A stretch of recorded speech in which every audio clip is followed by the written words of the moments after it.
Good afternoon, ladies and gentlemen.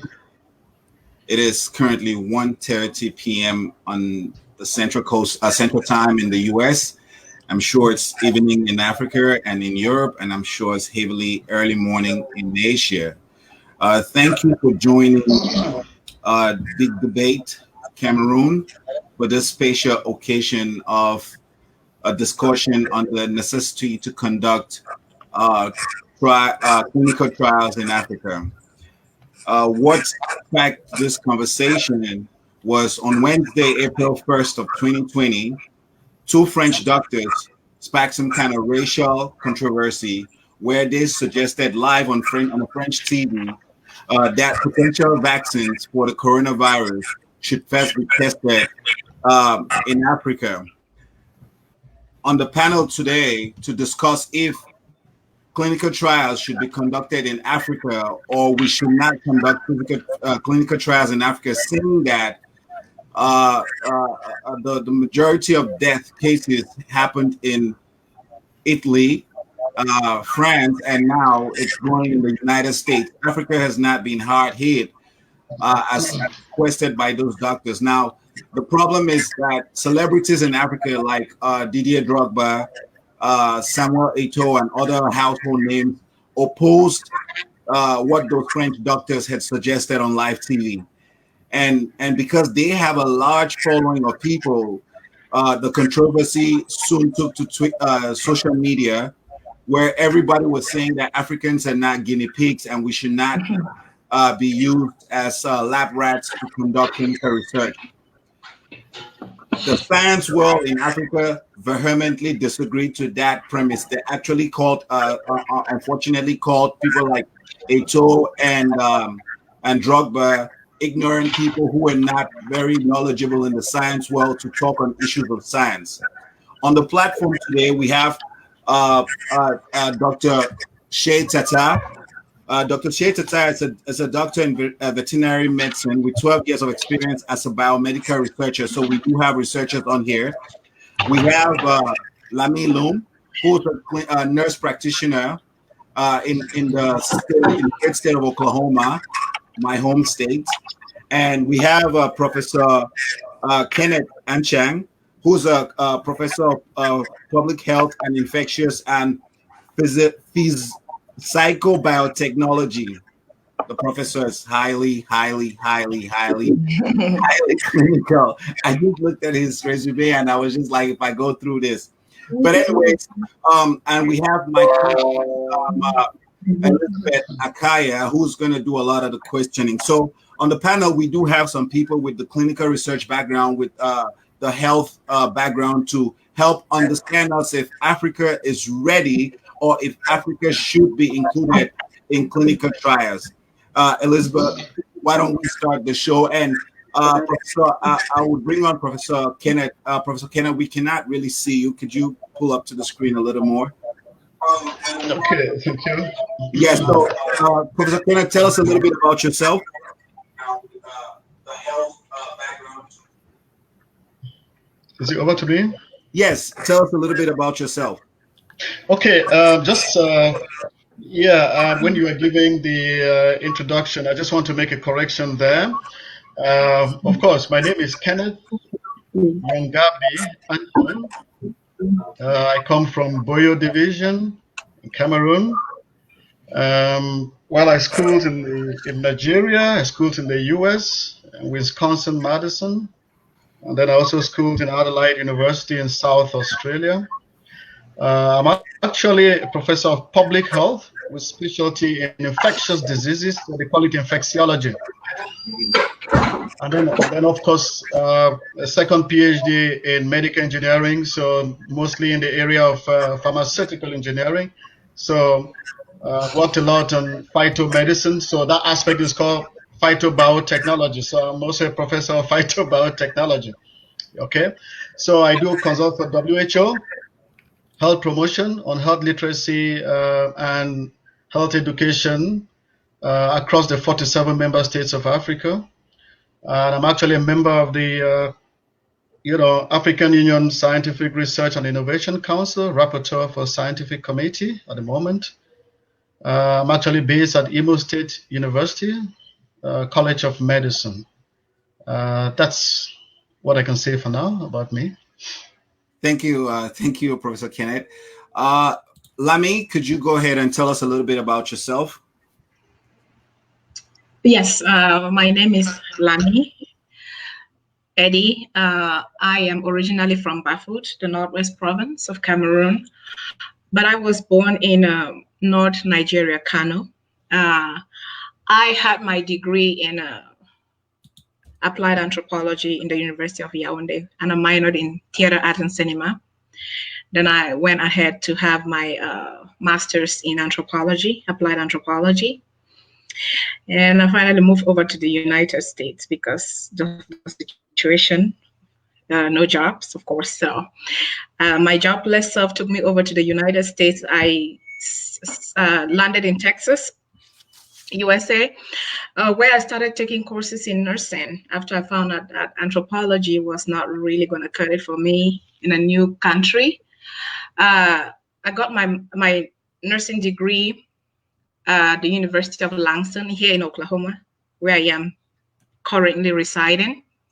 And I went on to have my master's in nursing with the University of Kaplan. So currently I'm practicing as a nurse practitioner.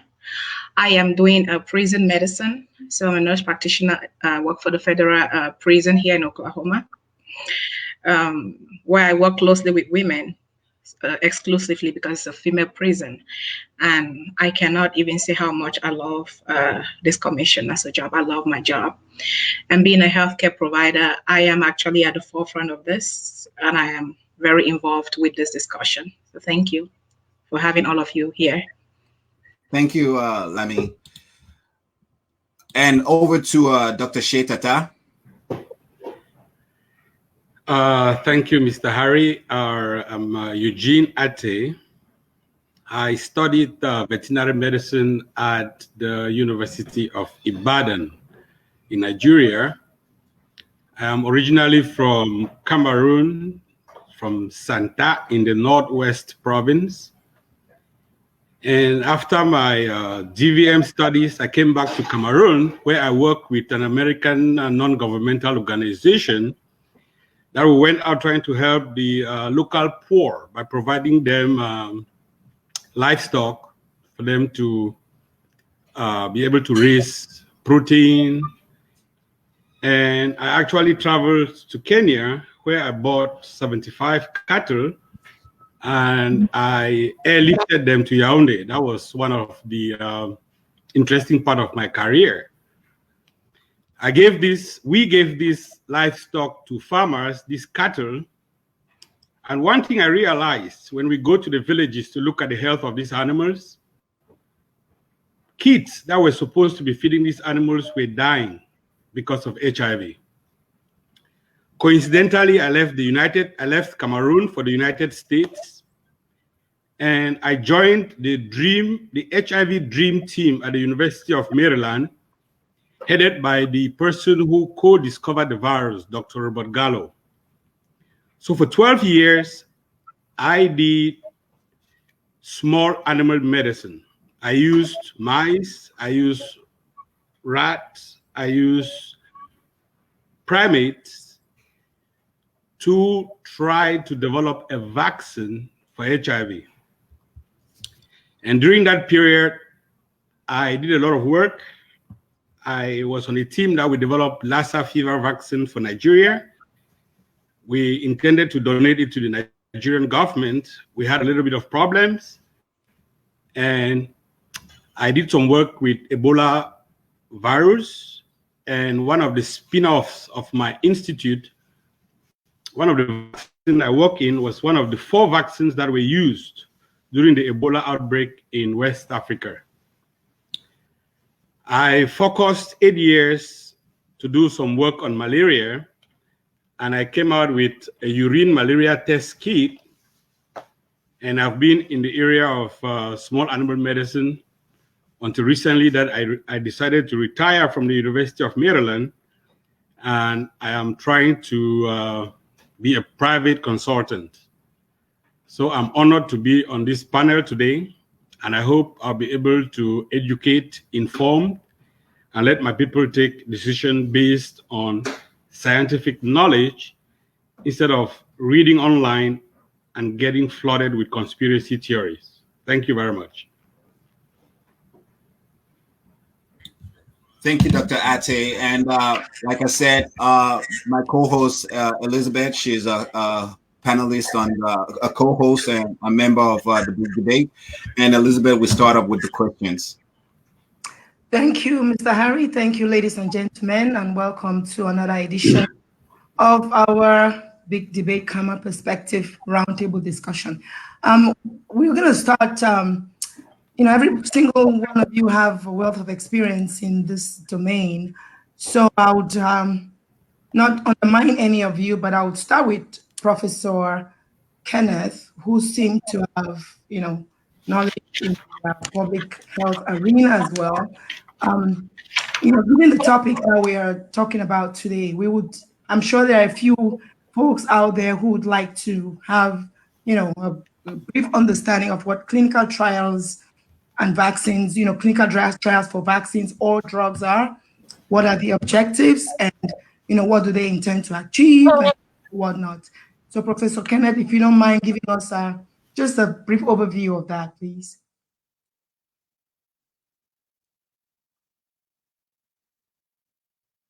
I think you're muted, Professor Kenneth. Okay, can you hear me? Yes, we can. Okay, so I would like to begin by thanking all of you, especially for inviting me to come onto this board, to be able to, or this platform, to be able to share these views. I'd like to also thank my co-participants here, Lami, Dr. Tata Eugene Ateh. I think I haven't met you, but Dr. Polycarp Chia talked about you to me. So it's a pleasure for us to meet virtually. Elizabeth, I think I remember your father, so it's again another pleasure. Harry, I might have seen your picture somewhere, and the name Harry, so all of you don't look too strange. We are all somehow very familiar. Now, going back to the topic of the debate, like Harry said in his introduction, it's really not a debate. We just want to discuss to be able to enlighten our people and ourselves. When we talk about vaccine, I'm going to be able to talk about this with respect to COVID-19, what is really very hot on the table globally right now. When you talk about what are vaccines? Basically, you are giving the organism in what scientists would call attenuated form. That is, you inactivate, mildly, and then you have it into your system in order for your system to be able to create, that protection. We are also trying to bring this and break it down such a way that our populace should be able to understand. So it's like, of course, you are, trying to arrange your system to be prepared.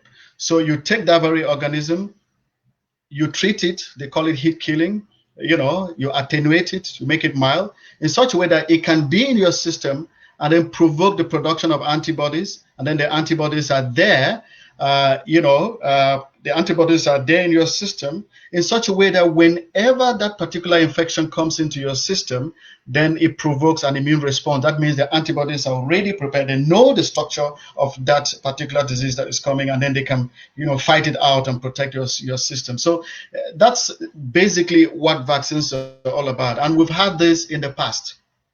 We have the polio vaccines, which we're aware of that. We've had chickenpox, we have smallpox, we've had this.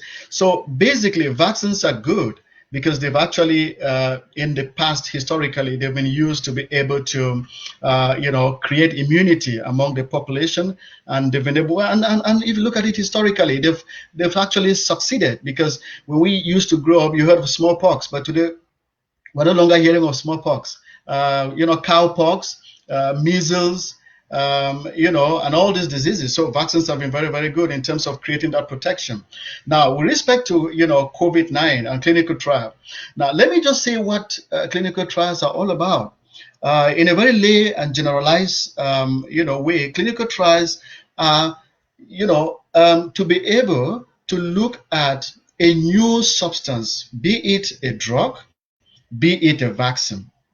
How do we assure that there is safety? How do we assure that there's efficacy and safety? So, clinical trials are normally engaged in order to ascertain the efficacy of a new drug or vaccine, as well as to know whether that particular substance is safe and it's actually good for use. I mean, in a very, very lay way.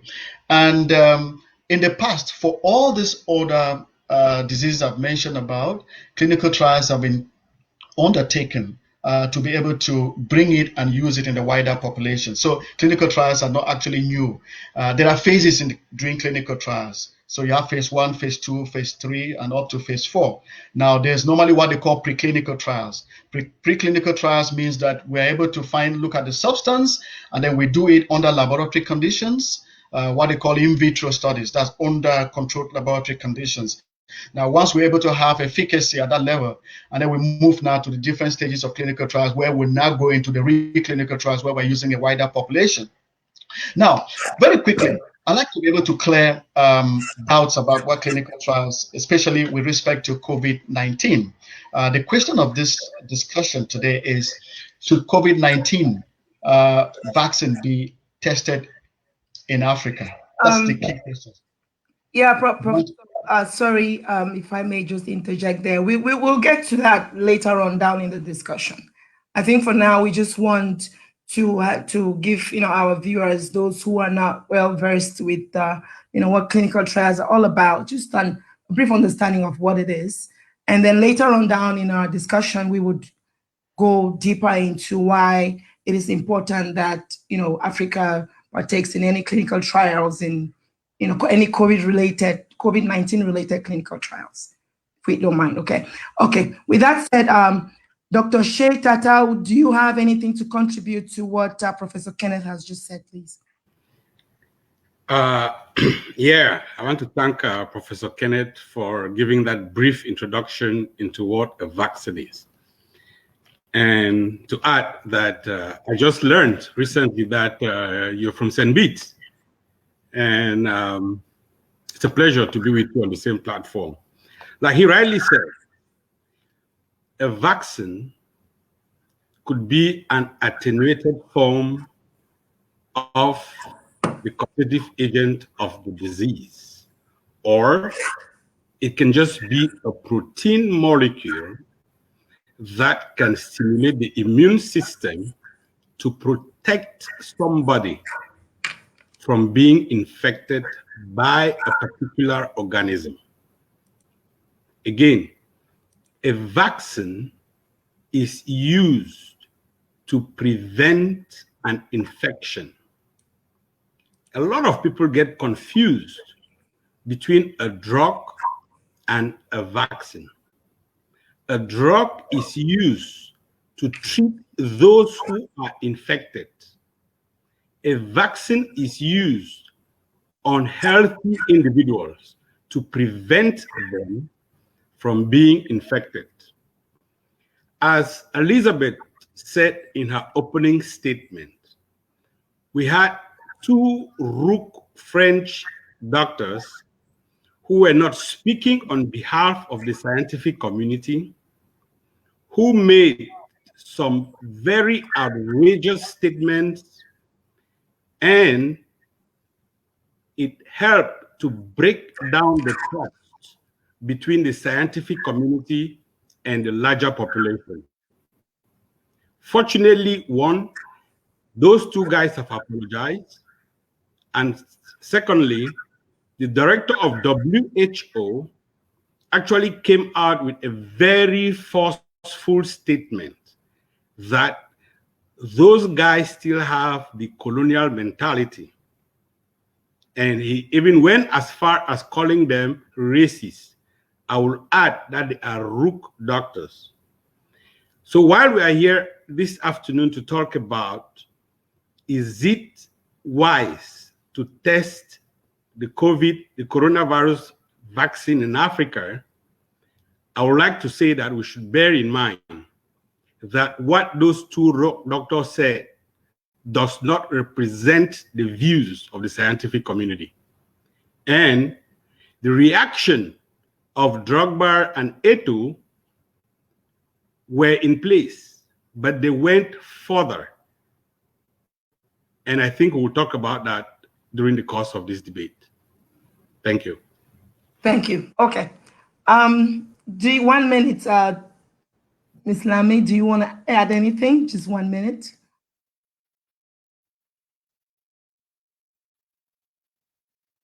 I don't think very much. I mean, that would be belabeling the. Okay. They've already defined what clinical trials are. So yeah. Right. Okay. That's good. Not really. Not really. Yeah. Okay. Nice. Okay. So let's move on to the next question, and I'm going to direct that to Dr. Ateh. And every procedure, or whatever we want to call it, has a process. And we would expect that conducting a clinical trial, of course, has to go through a process. So could you please just tell us what the process is, what processes are involved in conducting a clinical trial for a vaccine? Maybe let's focus on vaccines for now, since this discussion is primarily around that. So what are the steps? What are the requirements? What has to be in place, pre, post, and all of that?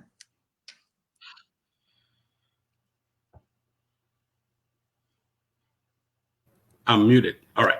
Thank you very much, Elizabeth. Professor Kenneth, I think he will talk a little bit more about the human clinical trials. I will start with the preclinical trials. Right. What scientists do in the lab is they come out with potential vaccine candidates. They hand over these vaccine candidates to laboratory scientists. Some use test tubes and they see the efficacy of these vaccine candidates. They pass it over to some of us who use animal models. We use the mice, we use the rats, we use primates, we use guinea pigs to test the efficacy of these vaccine candidates. And part of the reason for using animals is because some of the reactions that we anticipate in humans are manifested in these animals. If some of these reactions are beyond the control of veterinarians working in laboratory animal settings, these vaccine candidates are discontinued immediately. So as a veterinarian working in the area of laboratory animal medicine, we do what we call translational medicine. We try to translate what we get in animals, and we postulate, we tell the medical doctors, or we tell the human researchers that if you use this same combination of the vaccine and the adjuvants, it will have this type of reactions in humans. So by the time a vaccine candidate reaches the human population, it has been well tested, and any very untoward reactions, such as anaphylactic shock, such as reactions that might affect the birthing of the animal, reactions that might lead to cancers, are candidates that will be rejected. After the preclinical trials, the candidate vaccine now goes on to the first phase clinical trial. And that first phase clinical trial, scientists select between 40, 50, and 60 healthy individuals. You fill a questionnaire, you must be physically fit, you must be medically fit, you must be able to have access to researchers who are working on the vaccine, and then you sign a consent form. You are paid a stipend That stipend is just enough to cover your cost of transporting yourself to the vaccine center for the trial. So remember, first phase clinical trial, you select just about 40, 50, 60 individuals, and you monitor them closely. And if you have positive results, then you move to the second phase clinical trial, which I'll allow Professor Kenneth to elaborate on.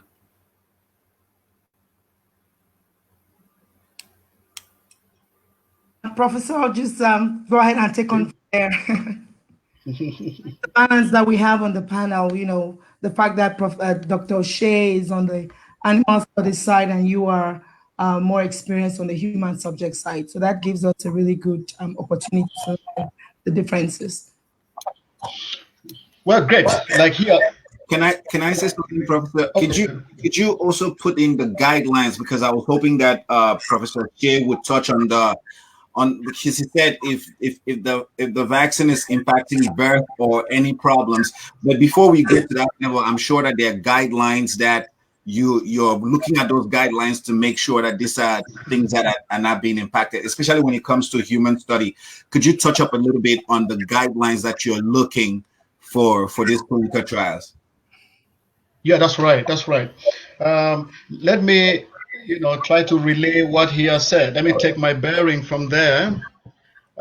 He has actually talked about the preclinicals, which is very, very important, because if we don't have reliable results at the preclinical, there is no need to continue. That is very important there. So what he has actually described is very succinct. Now, he ended at phase 1. Now, even to start at phase 1, to do a phase 1, there are guidelines to be able to do a phase 1 clinical trial with human subjects. There are guidelines for that. So I'm going to be able to elaborate a little bit more on the guidelines for that. Now, Dr. Shea has actually mentioned about, Dr. Eugene. I think Shea is a title, so I keep saying that. So, yeah, so great. So he has actually mentioned that during clinical trial phase 1, you need about 50 subjects in order to undertake that study. Of course, there is a statement that you may be familiar with: randomized clinical trial, randomized. So the word randomization is very important, because you're not just going to select from one particular area. It's going to be pretty much randomized. So that particular stage that particular word and action is very important. Now we must have heard of the word randomized, clinical, randomized, clinical, placebo. You hear the word placebo. Placebo also comes in. You have maybe randomized, double blind. You hear that word double blind comes in again. Double blind means what? So these are the conditions to build the experimental design at that stage. We're still at phase 1. We're dealing with humans right now, and we're still at phase 1. So what are the experimental conditions there? You talk about randomization. Double blind means the experimenter is not aware of the subjects. They know that they're using subjects, and then the subjects are not aware of what is being, is not aware of the experimental scientists themselves, in order to be able to take away elements of bias into that clinical trial. So these words are very important. Then placebo. Placebo means that there is a control group that is not even aware that they are being used as a control group. That means you can even just give them water, but they will still feel it's a vaccine. They're not aware. So again, that's also to be able to take away elements of bias in that, and to be sure that whatever you get at the end of the day is actually very reliable results. So we're still again at phase 1. Now both phase 1 and phase 2. Now phase 2 builds on the results of phase 1. Now, if you have a very good result, so if you have 40 subjects, and we understand for vaccine that to be able to arrive at 50% efficacy means it's a huge plus, right? It's not easy to be able to get a vaccine that has efficacy level of 50%. So if you have a reliable efficacy at phase 1, that means within 40 patients, let's take an arbitrary number, 40 patients, 40 subjects in that sense, and you're able to have up to 25 that respond positively. That means you have efficacy level of 25. Then that gives you the impetus to be able to move to clinical trial phase 2. That clinical trial phase 2 means you're using a larger population as well. Now you're doing a larger population, and the larger the population, statistically gives a better significance in that sense. So that's the reason about that level. And that level is the closing level, because we want to be able to get it, to look at so many, bring in a lot of dependent and independent factors all weave into it. Now, having considered this, what are the guidelines for undertaking a clinical trial? Now, let me just take this opportunity to give you a historical perspective. Now, clinical trials in history started in 1750 BC using the Hammurabi Code. The Hammurabi Code, 1750 BC. Now, that Hammurabi Code came out, one of the first earliest clinical trial guidelines in history of mankind was the Hammurabi Code in 1750 BC, before Christ. Now, again, we had 500 BC, where the father of medicine, Hippocrates, also came up with a guideline. And now, these guidelines, I will give you all the guidelines up to the Beaumont Code in the USA in 1833. We have the Percival Code in England in 1833. We have the Rich Circular, which is again another guideline, in 1931 in Germany. We have the Nuremberg Declaration in 1947. We have the Helsinki Declaration in 1993 in Finland. We have again the Cartagena Protocol. We have the Yaoundé Protocol, 1992, and then we have what they call, SIOMS. That is Organization for Medical Research, which came up with clear-cut guidelines. And what are these guidelines? That when you are to conduct a clinical trial, first, you have to collect the consent. That means the subject have to give a consent. Now, the subject must understand the rudiments and the elements of what that trial is all about. It has to be explained to them. Now, there is what they call the assent. Assent means that when you are dealing with subjects who do not understand the language, you don't even understand that. Take, for instance, that you have to undertake a clinical trial or test the substance. The subjects are children who do not even understand what it's all about. Then the guardian have to come and explain the rudiments to the child. And the child would have to understand that and say yes. Then that way, the child is given what they call the assent. So the parents or the guardians are given what they call the assent. Now, there are the conditions again clearly. The subject must not be exploited. Number one, the subject must be, compensated clearly, like what Dr. Ateh has said. There must not be coercion. If a subject says it's not going to participate, it must not be coercion. So these are very, very clear. The subject must be able to make a choice. The subject must understand the significance of that particular study. They must not be under duress. There mustn't be any element of fraud in that. So all these are clearly outlined guidelines. Now, when you have all this, so there is the consent form and there's an assent form. Now, these experimentals and the whole protocol goes through what they call ethical clearance. So it has to be submitted to an ethical review board.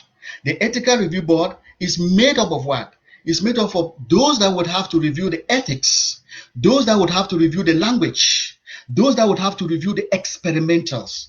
So these have to be clearly carried out by the ethical review board. Now, just a very clear point here. The Council for International Organization for Medical Research in 1993 says clearly, for clinical trials phase 1 and phase 2, it must be carried out in the country of the sponsor. It must be carried out in the country of the sponsor, not the country of the subjects. So that is very critical there. So that in that way, the guidelines goes a long way to protect the vulnerability of minority populations. That is very critical. So the guidelines are there. When it goes through the ethical clearance, they look at it from all these protocols, the SIOMS, the Helsinki Declaration. Does it meet all these guidelines that have been laid by for clinical research? When they approve that, then they will now write formally to the researchers and say, yes, this particular clinical trial, yes, it meets all the standard guidelines. They give them a permission, and that permission is actually reference. In Cameroon, we have Bingo. The Bingo Baptist, they have a ethical research, clinical research ethics board. In Cameroon, again, the Yaoundé University has one. The Biotechnology Center and Colbison has one. And apparently, I'm happy to have served in that ethics review board. So I think I would like to stop here for my colleagues. Perhaps they may have one or two additions to what I've said. But I'm going to come back again to give more elaboration with respect to these very guidelines and with respect to how this pertains to COVID-19, which is a hot area we're dealing with now globally at the moment. Thank you. Thank you, Prof. So, Harry, you had a question for Lami? Yeah, just to bring Lami into the conversation, and the professor and doctor have touched on a lot of issues, but Lami, I was doing some research for this conversation. I found that the World Health Organization, in its quest to find therapies to treat the coronavirus, plans to conduct a multi-arm, multicultural clinical trial. These trials have yet to begin, but 10 countries have already signed up for this trial. One of them, the only one that is in Africa at the time when I was looking at this was South Africa, right? That voluntarily offered. The United States, we're all in the US. The United, except the professor who's not in the US. The United States National Institute of Health maintains an online platform that lists all registered ongoing clinical trials. So every clinical trial across the globe is listed on that platform, and we could go there. As of March 26th, we are April 18th today, so that's about 2-3 weeks down the road. Only 2 African countries were listed on that platform, and that's Egypt and South Africa. Do you think that the reason why Egypt and South Africa are the only countries listed on this platform for clinical trials is because the rest of sub-Saharan Africa is disinterested in clinical trials, and why would that be a reason why African? And the professor talked about Bingo, the Yaoundé universities. I don't know if these centers are centers of excellence for clinical research, or why is it that we don't see other African countries partaking in this clinical research? Well, there's a couple of reasons why. But first of all, I want to congratulate the fact that this will be one of those researches that they will actually put for the world to be seen. As you said, that there's a common platform that involves, these different countries, because usually that's not how research works. From my experience or my research on different clinical researches, I think the very first reason why probably sub-Saharan Africa is not included. I mean, we can hypothesize on so many things, but we should not take off anything from the table. One, it might be racism. That's one. Secondly, to be fair enough, we don't have the healthcare system set up that these clinical trials can actually happen in. So we don't even have good hospitals, equipped facilities where these trials can be carried on. So probably that's one of the reasons why sub-Saharan Africa is not very involved. And then another reason why that might be the case is because of the corruption that is involved in many governments in sub-Saharan Africa. So those might be some of the reasons why we are not and also skepticism. Skepticism might be it. Who wants to be the first guinea pig? That's just the point. Who wants to be the first guinea pig? And if you look at it very well, why would I want to be the first guinea pig when you look at the global situation of Africa? We have, I don't know what the current rate of infection is at this point. I didn't look at the statistic yet, but the last time I checked, it's just about 5,000 people infected across the continent. We're talking about the continent. So maybe they don't want to get involved in this trial because it is not as grievous as Italy, where you're having close to 20,000 people dead, or in the United States where you have close to that amount of people dead. And I can understand why they would say this is, is not of a big deal here in sub-Saharan Africa as HIV or, other malaria, or other diseases that are affecting the continent or the sub-Saharan continent. All right. I hope Okay. No, that's fine. I would like to throw that question just with a little caveat back to Professor. Professor, you did mention the University of Yaoundé, and I'm sure there are other institutions across Africa. But like I said, when this COVID started and started spreading into Africa, we can only see that Egypt and South Africa are the major takers. And I don't know about the centers in Bingo and the centers in University of Yaoundé. If these are actually clinical centers or they're just review boards, and what's the difference? Because you did mention that, so that we should understand. And why is a country like Cameroon or Nigeria or Kenya not on these platforms? Because those would, per the guidelines that you listed, those would be countries that are willing to adhere to try this to run these clinical trials, and also pass on that knowledge to their people. Because there's a lot that I'm learning from you that as a Cameroonian I had no idea that there are these guidelines that need to be followed. I just found out that the country, the host, the sponsoring country needs to first try it at home, and before going to the subject's country. So those are things that we are all learning. But why are countries, a lot of sub-Saharan countries, not voluntarily listening to the United States National Institute of Health platform for monitoring of clinical trials? And we do know that clinical trials are currently going in Africa as we speak. Okay, great. Thank you very much, and thank you, Lami, for being able to explain those points. I would try to pick away, take out racism from it. I'm not too sure that might be a reason, but all the other reasons are very succinct. In my opinion, if you look at South Africa, has a pretty much high level of influx of the Western society. If you look at Egypt is very close to Mediterranean. You also have a lot of more or less affiliation with southern part of Europe as well, and there's a lot of migration there. So in that sense, yes, you realize that maybe these two countries, perhaps for some of the reasons that Lami has highlighted, got into that. Now in sub-Saharan Africa, there is still a lot of skepticism about coronavirus. We have to deal with perception. Even the governments in these countries still trying to cope with the understanding of what coronavirus pandemic is all about. Let me take, for instance, in Nigeria. Okay, Nigeria has the Nigerian Center for Disease Control. So the Nigerian Center for Disease Control is almost semi-autonomous. It works with the Ministry of Health in designing the best possible approach and interventions for the country. If you go to Kenya, well, again, the same thing, especially for most of these countries in sub-Saharan Africa. So I think the underlying thing is that they are still trying to understand what the coronavirus issues are all about, and they're still trying to be able to take decisions.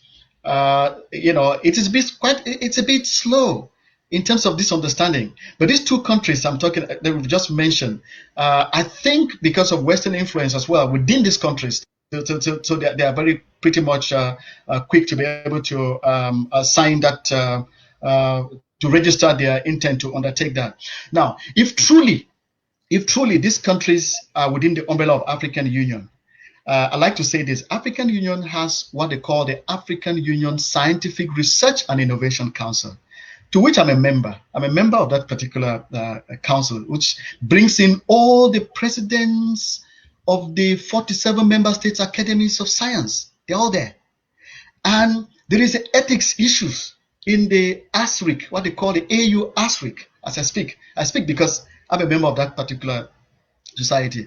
Now, what we need to find out and what we need to know is that there seems to be a disconnect between this scientific and the scientists on the continent with governments, especially governments in sub-Saharan Africa, where governments, they seem to work in silo with rudimentary understanding of what is supposed to be, because they don't seem to consult the scientific bodies. If you ask, for instance, let's take Cameroon. Why has Cameroon not registered to be a member? Does the government communicate with the Cameroon Academy of Science? Do they communicate? Does the Ministry of Health communicate with Cameroon Academy of Science? Professor Bebang Sami Chumbo is there, the president of the Cameroon Academy of Science. We meet at the ASWIC platform as well. Do they communicate? So there seem to be, information flow between governments in Sub-Saharan Africa and the academies of science or the scientific forums. How many times remember a couple of years back, they were testing Ebola vaccine at Bamenda Regional Hospital. If you remember this, the Catholic Church, through the Ecclesiastical Health Committee, put a committee to sit down and examine what that vaccine is all about, and to write a letter from the Ecclesiastical Province of Bamenda, particularly Bamenda Archdiocese, to ask the regional delegate of health to clarify. Now, there was a disconnect. You just come in with a military approach to test a vaccine at Bamenda Regional Hospital without the health literacy. So, does the governments of Sub-Saharan Africa literate enough? Do they have the health literacy on vaccine?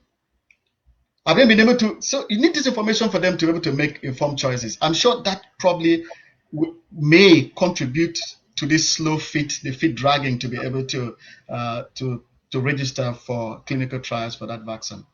Thank you. Thank you, Professor Kenneth. Let me ask a follow-up question, and I'm going to direct that question to Dr. Ateh. I think one of our audience posted a comment regarding ethical guidelines. Professor Kenneth talked extensively about all these declarations that are out there with guidelines that they've set for research, companies to follow, all that. And with every protocol, I'm sure there are key players. The sponsoring organization and the researchers. In the event that the trial has to take place in Africa, for instance, do African countries follow these guidelines? Do they make sure that they follow the guidelines without taking any shortcuts? Knowing from history what our people are capable of. Thank you very much, Elizabeth. Thank you for that question. Let me just chip in a little bit on what Ms. Lami and Professor Kenneth just said. Like what Harifon said, there is a website where you can track clinical trials. As of this morning, there are 662 trials that are ongoing around the world on COVID. 47 of those trials are on vaccines. The US already has 8 trials ongoing. China has 8. Some of these trials, they're testing chloroquine and BCG as potential candidates. And of this, there are 43 chloroquine trials ongoing, one in Africa. I think it's the one either in Egypt or in South Africa. And there's one on BCG. As for the protocols, we happen to be coming out from a country, we are all Cameroonians on this platform, that we don't trust the government. And that trust is what is raising a lot of skepticism among my people. Are these protocols that Professor Kenneth outlined, are they universal? Yes. Are they being applied uniformly in all countries? The answer is no. Because we are humans, and as humans, with all our very, very honest intentions, we have some rook elements around us. And once we have a mistrust in the government, and the government now brings in a vaccine from, say, the USA, from China, where our minds have already been polluted by conspiracies, it is very difficult without engaging the local communities in a debate and to explain to them from a national perspective what is expected from the multinationals that are coming in with the vaccine.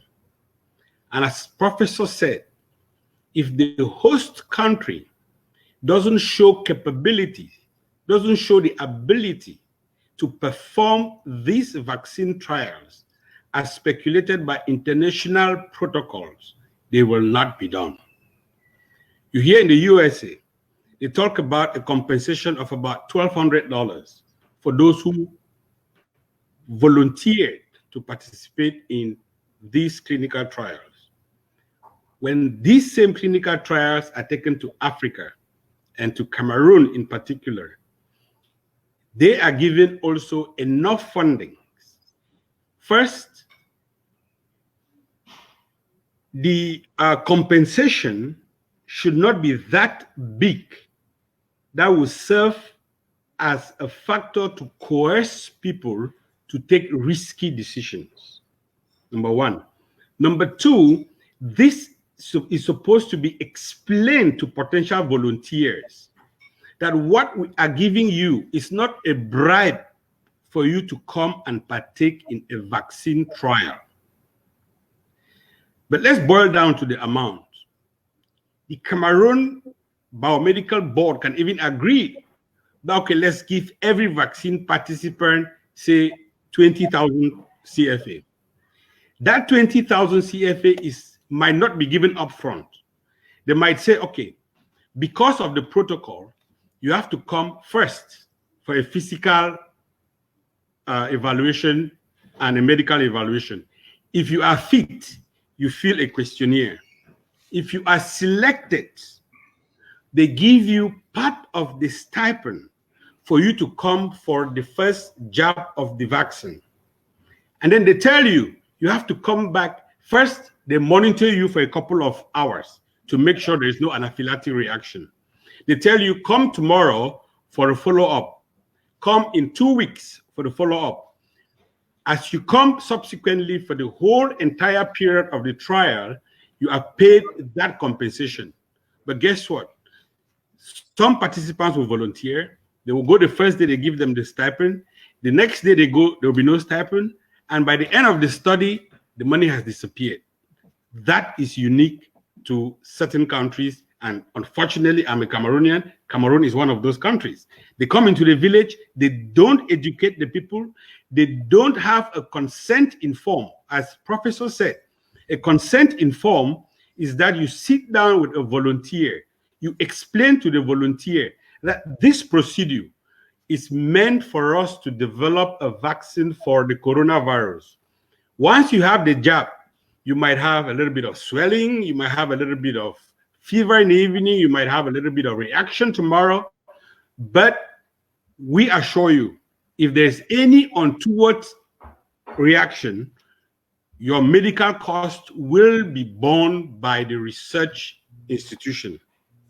That is not done. And then what these two French scientists did, it made a lot of Africans to go back to literature, and they visited the Tuskegee experiment. They visited the Lawrence experiment. And this is where the breakdown of trust initiated. So, yes, every research protocol is set up globally, but it is approved by the home countries, and then the home country work with scientists, they work with social scientists, they work with local leaders to educate the public and make sure that the protocols are followed. Very good. And just hold on to that thought, Dr. Tata. I think another issue that we Africans have, or that are seeing people, vent about lately, is the issue of being able to hold some of these violators accountable. So, in the case of America, for instance, it's a very litigious society. So a participant that feels their rights have been violated, or they feel they've been harmed by a clinical trial, could go and file a complaint to the Justice Department or whatever, governing bodies out there, and they can talk. But in the case of Africa, we don't even have such capabilities. And even if you do, it's just going to probably die through the cracks. I'm not trying to add flames to the fire on its own, but that's something that Africans are very concerned about, because gone are the days when people were cajoled into such trials without knowing what they were getting into, and then when they get hurt, they are on their own to figure themselves out. Yeah, that is a very good point, Elizabeth. Yeah. But what I also want us to understand is to file a lawsuit against a vaccine is a very cumbersome process. Why?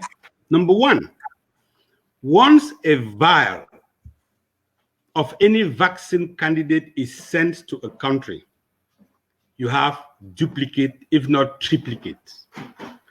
The host country, take for example, they send a portion to my village in Santa. The host country keeps a duplicate or even triplicate of that sample. So the problem we have in Africa is to link this vaccine to an outcome. It's just like somebody eating arrow in my restaurant and then having a running stomach tomorrow and say, I am having a running stomach because I eat arrow in your restaurant. I don't know what the person ate after that. So the problem we have in Africa is that our justice department is not adequately equipped to investigate and link the cause of a debility to a product that was administered. So it goes beyond the health system to the justice system. Yeah. Lami, do you want to build on what we've talked about so far? I'm sure you have a lot to say about. Oh yeah, I mean, yeah, absolutely. Listen. Let me just hold on. Let me frame your question so that you can answer that. So, okay. Hear what Professor said about the Ebola virus trial that was trying to go on in Bamenda and the disconnect between the scientific world and the government, right? And you've heard about the scenario that Dr. Ateh also said. Now, put yourself now as an African. You have seen all of this conundrum. You've seen these problems. Are you willing to go in there knowing fully well? I mean, the African of today is not the African of 10 years ago or the African of 15 years ago, where we did not have internet and cell phones. Message travels right now at the speed of light. So once Drogba sent out that tweet, everybody, millions and millions of Africans, and Ateh tweeted, put out a social media post on that subject, which Dr. Shea has decried and talked at length about. But as an African, and knowing when you hear what the professor has said, you know the risk. Talk about the risk factors of clinical trials and touch about all of these things and tell us whether an African should be willing to go and volunteer to be a participant. Thank you so much. Oh my goodness, I could not wait for your question to come to an end. Listen, clinical trials in Africa are not always conducted according to, leading guidelines. I am so happy we have these professors who have, this book way of putting all this thing. Let me tell you something that hit home. Okay, I still feel chills. So this is my husband took my kids home 2017. My first one was 10 years old. My little one was 6 years old. And he is standing in Kumba trying to get the milk. And this girl comes up. This girl comes up with an injection. And it's about to inject my children. Did you guys hear that? My children. And their father turned around and said, "What are you doing?" He was cursing. "Oh, we're having a vaccination campaign." Okay, vaccination campaign about what? This child could not say anything. What was in that vaccine? What that vaccine? She did not even know who sent her. And she was just going around injecting these little kids that were playing in the yard. So as an African, I have a problem with that. And Elizabeth, as an African, we are not flaming the fires. You know, our people have been exploited for so long that we have the right to ask questions, especially when we are ruled by 80-year-old dictators who don't even listen to young scientists or educated minds. So my children could have come back with an infection or could have come back paralyzed by a meningitis vaccine. I don't know what they were injecting in these children. So this is my thing. Africans need to stand up and ask the same questions that we're asking in the USA. In the USA, you cannot just walk in and give injection to people's children. You cannot just walk in and do clinical trials. But in Africa, it is very common. We see that. And I'll give another thing. I went to school in Casbambili. I was injected with a vaccine. Okay, that is not the BCG vaccine. Up to today, I don't know what that injection was for. I was probably 14 years old. Nobody has ever known. Now, Romo has it that one father, one reverend, one priest in Bishop Rogan or whatever was Sacred Heart did a research and saw that, oh my God, those vaccines were to make girls sterile, and so well he ended up disappearing. All those rumors. But I, as an African, I have my own distrust as far as vaccines is concerned and vaccine trials in Africa. They never follow protocol. These people might have, good intentions. And there are studies out there that show that there are so many trials that have been carried out in Africa with no protocol. I'll give you an example. There is one that was carried out in Uganda. Okay, they were trying the HIV vaccine. Okay, in Uganda. It was carried by Boehringer and Ingelheim in connection with National Institute of Health in the USA, where they were trying to see how HIV can be transmitted or can be prevented from being transmitted from mother to children, okay? Those people went against all the codes that were put in place. In Uganda, they changed the dosaging, they changed the way the experimentation was supposed to be done, and these women were injected with this vaccine. And guess what? Their children in their wombs all got infected. About 11 of these participants died. We're talking about Uganda, and we're talking about 2003. Now, this institution that was carrying the vaccine went ahead and tried to hide this from the FDA. It was not until 2004 that this medication was pulled out of Africa, and this trial started in 1997 in Uganda. And I could give you another one, the meningitis case in Kano. I don't know, and that's my birthplace, where we all know children were infected with the meningitis vaccine. About 11 of them died. Some of them were paralyzed. And that case took decades for those people to be compensated. Decades. It was brought to the American courts. It was thrown out. It went to the Kano High Supreme Court. It was thrown out, and they went back and forth. And when they compensated this, each family had $175,000. Now, please, what is $175,000 to a family that has lost a child, to a family who is dealing with a crippled child? That burden of having a crippled child, to a family, that child might have been a scientist, might have been a pilot or whatever. So as Africans, we have to keep asking these questions until we get answers. I don't know if I answer your question. You sure did. I can see Dr. Shea that are willing to just jump on the opportunity. I can see Professor smiling. They are willing to just like, oh my God, I need to clarify this. And this is the opportunity. So I will bring back Professor Shea for this one to reassure people like Lami, right? To reassure people like myself, to reassure the vast majority of Africans. I mean, I think that everybody knows the benefits of clinical trials and of course the resulting vaccine that comes out of those trials and those benefits. But the fears are growing. The fears that Africans are continuously being taken advantage of. And it is good to give us the academic perspective of things. It's good to tell us that, yes, there are these guidelines, but our reality is not that. Kenneth, could you tell us about the risk and how to alleviate that as an African? How do we, because you're not going to change the government and the science. They're not going to communicate we don't know when they're going to start communicating. So the poor citizen on the ground that needs to be the subject, How do you alleviate such fears in conjunction to those risk factors that you eloquently addressed?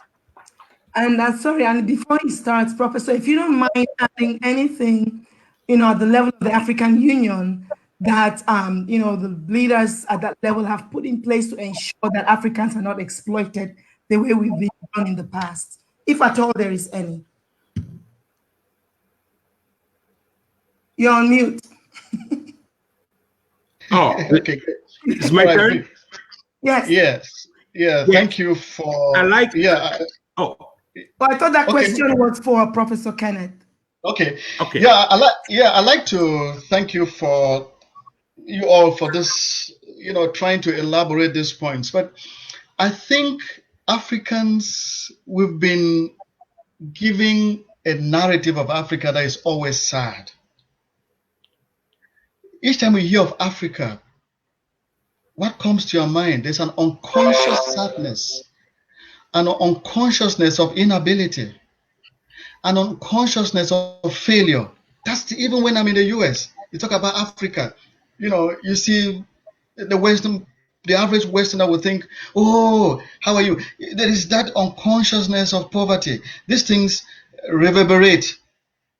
But I think in a sense, Africans are the ones writing this bad narrative about themselves. We are the ones. Even in the scientific milieu, we are the ones writing a bad picture about ourselves.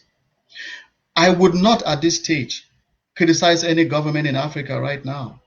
It's useless. When I hear Cameroonians talking about bad governance, I just laugh. It's been there for 37 years. So there's no amount of talk. As we talk and shout in your rooms and shout in your offices, the government is gone. It's going on. So I'm not going to belabor myself about that. I think the issue right now is that we need to go back to empower communities.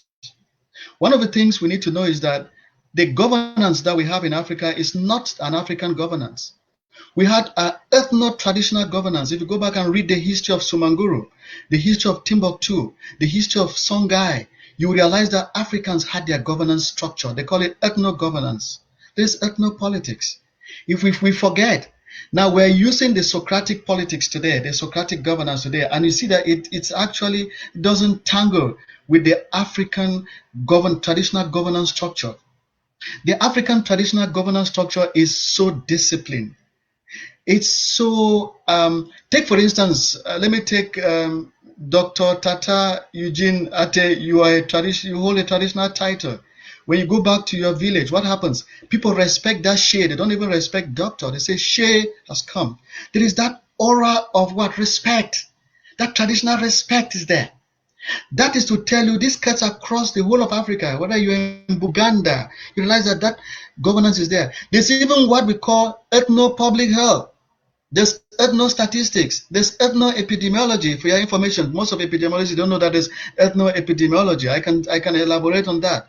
Now, I'm using this to be able to buttress my point. When we are able to empower our local communities using the ethno-traditional structures that are there, which people adhere to, once we empower them, nobody can come in with any new test or whatever to come and test on a population like that. The village is going to rise up to that. And I'll give you an example.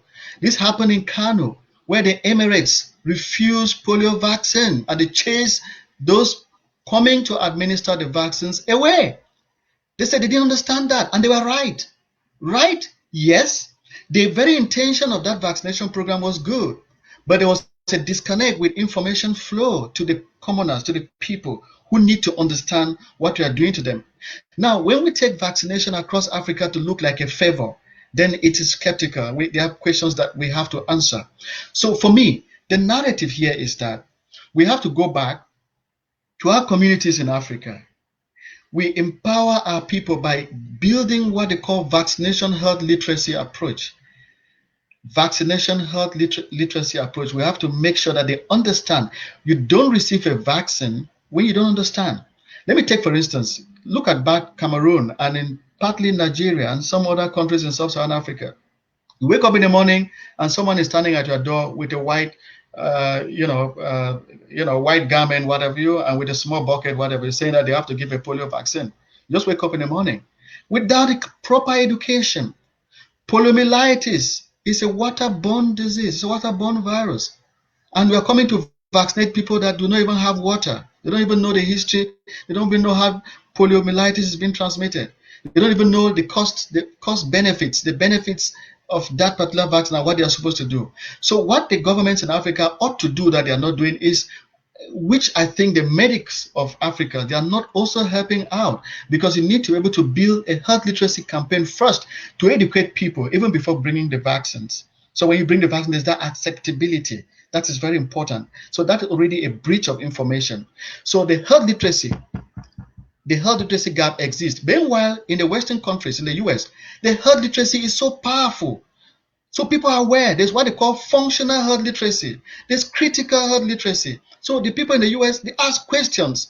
You inform them. They understand the process. Then when you're bringing it, what happens? When you don't bring it, they start questioning you why you haven't brought it, because now it's a responsibility, a civic responsibility, because they have understood the process. But in Africa, no, we don't understand the process. And then the medics as well, that's us, the scientists. So we are so dictatorial and unprofessional in our practice. I blame first the medics. That's very important. So we need to be able to improve and increase health literacy among our communities. We empower them. Then we also need to understand the ethno-health structure of our communities. I want to be so sad that even as much as all of us seated here that we're educated, we don't even understand that in our communities, people, if you look at the history, there are ethno-public health. The ethno-public health exists. There's ethno-statisticians in the village. If you don't know, there are ethno-economists. So at the level of African Union, we're trying to build what they call the Afrocentric Health Literacy Program. I'm chairing that particular program. Right now, as I speak, the African Union has just approved, the African Union Scientific Research and Innovation Council has just approved a proposal just 2 days ago that I put up. And this proposal is about what? The African approach to the control of COVID-19, because we don't have an African approach to the control of COVID-19 there. So I'm glad to say that the African Union Scientific Research and Innovation Council just 2 days ago has approved a proposal that I put up on the Afrocentric parameters to control COVID-19 and other emerging infectious diseases, built on the traditional ethics of Africa. We have ethics.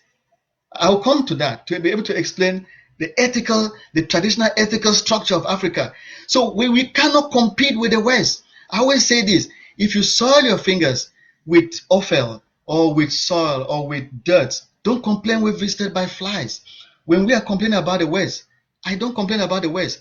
I need to only sit down and improve our structures. You have to improve your structures. When you improve your structure, the West will respect you. But if you don't improve when you don't improve your traditional structures, what do you complain? You end up saying that the West has done this. I don't criticize the West for now. I simply say that we, the educated elite, we seem to be drowned in imperialism. Even our thought processes are built on imperialism. And we need to begin to change that narrative right now. So I'll come to that to be able to explain the nitty-gritty of some of the things I'm talking about. And then you realize that as much as we call ourselves intellectuals in Africa, we are not. We are not. I challenge all of us. We are not. Because at the end of the day, all what we are talking is American-centric. All what we are talking is Australian-centric. All what we are talking is British-centric. What we are saying, if they ask you, for example, what is the name of E. coli bacteria in cum, you cannot explain it.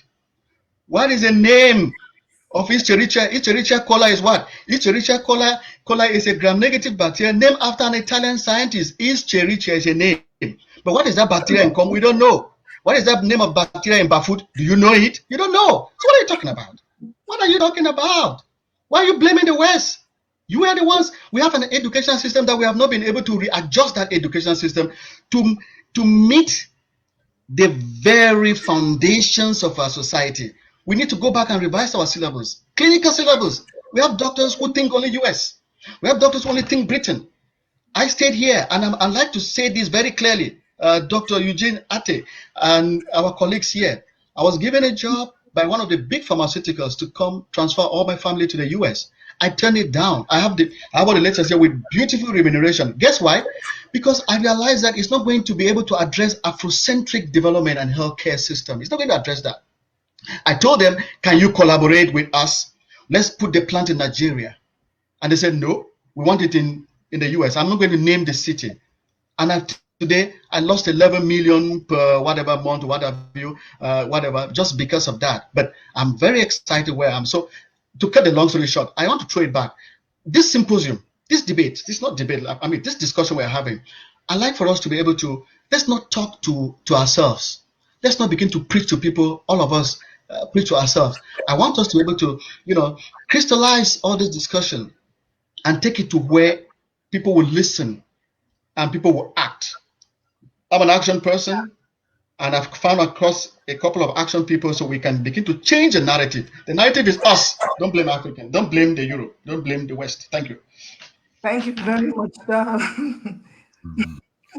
It feels good to know that we have an Afrocentric that's in the pipelines that we're going to be following going forward to carry out or to guide the process of conducting clinical trials in Africa. So let's move on, and Dr. Shea, this is for you. This is a very important aspect of this discussion, and this is where we need to convince our people. I know we've talked about the benefits, of the clinical trials and all, but why must Africa partake in the COVID-19 clinical trials at this point? We know from every indication, the virus originated from China. The most affected countries are countries outside of Africa. The death rates are higher in countries outside of Africa. The virus has touched every single race on planet Earth, every single continent. And, we have a few scientists out there making all kinds of projections, saying Africa will be, in the next 6 months, tens and millions of Africans are going to be impacted by this virus. But until then, and looking at the Ebola virus, for instance, the clinical trials for that was done in Guinea for one of the vaccines. Let me correct myself there. One of the vaccines that just got approved, by the way, in 2019. So looking at all of that, why must Africa at this time take part in any COVID-19 related trials, given the urgency that is needed to get the vaccines developed, the resources that are needed, to set up all the research centers and all of that? Why must we take part in the trials right now? Thank you very much, Ms. Elizabeth. I would just like to give a little bit of explanation on what Ms. Lami said. I appreciate her passion and her emotion, the way she said it. First, I will want to think that the person who was trying to vaccinate your child in Kumba first was wrong, and secondly, that might not have been a vaccine trial. That must have been an approved vaccine that the government thought every child must get. That's just my thinking, but that was unethical, number one. Number two, the Kano trial. One pharmaceutical company decided to test one particular antimicrobial drug they call Trovan. It is a well-intended, it was a well-intended clinical trial that went wrong. And as you rightly said, these pharmaceutical companies put huge amount of money upfront before a candidate, a vaccine candidate or a drug candidate reaches that level. So what happens is they always try to hide their shortcomings while they are on the field. But I'm very happy that they finally acknowledge their mistakes and they compensated. Whatever the amount was is really not the point. I'm not saying that that amount will replace a lost child, but I'm saying that it was a well-intended research that went wrong. For the Uganda HIV studies, Ms. Lami, let me tell you, for the past 12 years, I've worked with some of the best scientists in the world. Dr. Robert Gallo, Dr. Robert Redfield, who is now the director of CDC, and Dr. Robert Blattner. These guys, since 1984, wake up every morning, and with Dr. Anthony Fauci, they wake up every morning hoping that this HIV vaccine candidate will work. When it doesn't work, like what happened in Uganda, it is not only the problem with Ugandans, it's a problem with these guys. I'm telling you, Dr. Gallo will not get up in the morning without first thinking about what next. When I used to go to the lab, I used to read every night, every recent vaccine trial of HIV anywhere in the world. And the reason was just that we're trying to model animal species or animal models. I've created a lot of monsters. I created a lot of humanized mice, humanized rat for the study of the HIV vaccine. So it is in nobody's interest for us to have a failure out there in the field. Then now, back to what Elizabeth just said. Why must we test this vaccine, COVID-19 vaccine in Africa? Number one, the immune systems of Africans living in Africa is totally different from the immune system of a white man, from an Asian, and from some of us Africans living in the United States of America. Point in case, the BCG vaccine, that vaccine that most of us take when we were kids, it stimulates our immune system. It activates our lymphocytes. And if you develop a vaccine candidate that you think might activate the immune system, and you test it in Europe, America, Australia, without testing it in Africa, if you bring the final product in Africa, it might lead to an overactivation of our immune system. Number one. Number two, if you listened last week, Dr.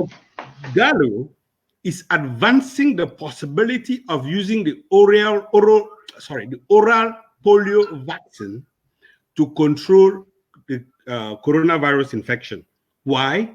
Because the oral polio vaccine stimulates your antibody production, and it stimulates what we call cell-mediated immunity, which is non-specific. Non-specific in that these activated cells will chew up any cell that is infected.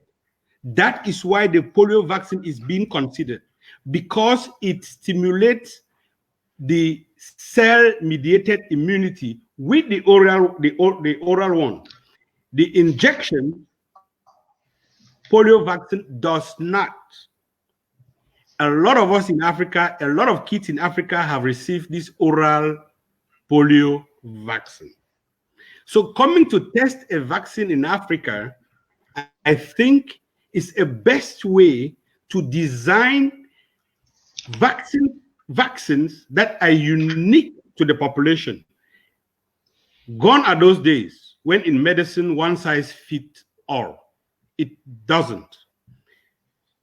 Just yesterday, Africa had 18,333 cases of coronavirus, 961 deaths, 4,352 have recovered. This is good news in that we've not had an outblown like what we have in New York, in the US, and in Asia. It is bad news because we've lost 961 persons. We've all been hearing about chloroquine, the potentials of chloroquine being used to treat COVID. How will the immune system react in somebody who has been taking COVID? You heard about people talking about the fact that once you are infected, you develop antibodies. And guess what? They later on realized that those antibodies generated did not protect protect people from being infected again, like in South Africa, in South Korea. Some people who had COVID, they were treated, they recovered. A few weeks later, they went again for a check, and they still had the virus in them. So this is my point. In medicine, as of now, any medical doctor worth his weight in gold knows that one size doesn't fit all. Let us try to give ourselves this opportunity. We are not being used as guinea pigs. Like I said, as of now, 47 vaccine trials are ongoing, COVID vaccine trials. Africa is scheduled for probably September by Johnson & Johnson. Hopefully, by the time they get to us in Africa, the efficacy and the safety of some of these vaccines would have been known. And what they're trying to do now in Africa would just be to titrate the quantity to be given to somebody whose immune system is already activated by all the germs we eat. You know, we grew up eating worms, eating dirt. Our immune system is already activated. Somebody who has already had BCG, somebody who is already used to chloroquine.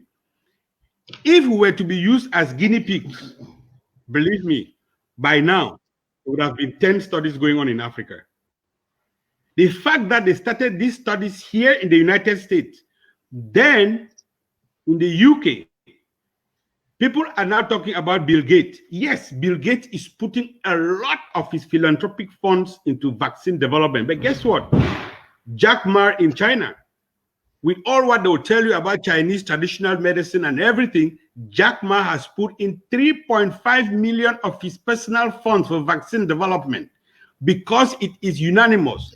The scientific community knows that the only way to prevent this particular organism from infecting people is to try and develop a vaccine.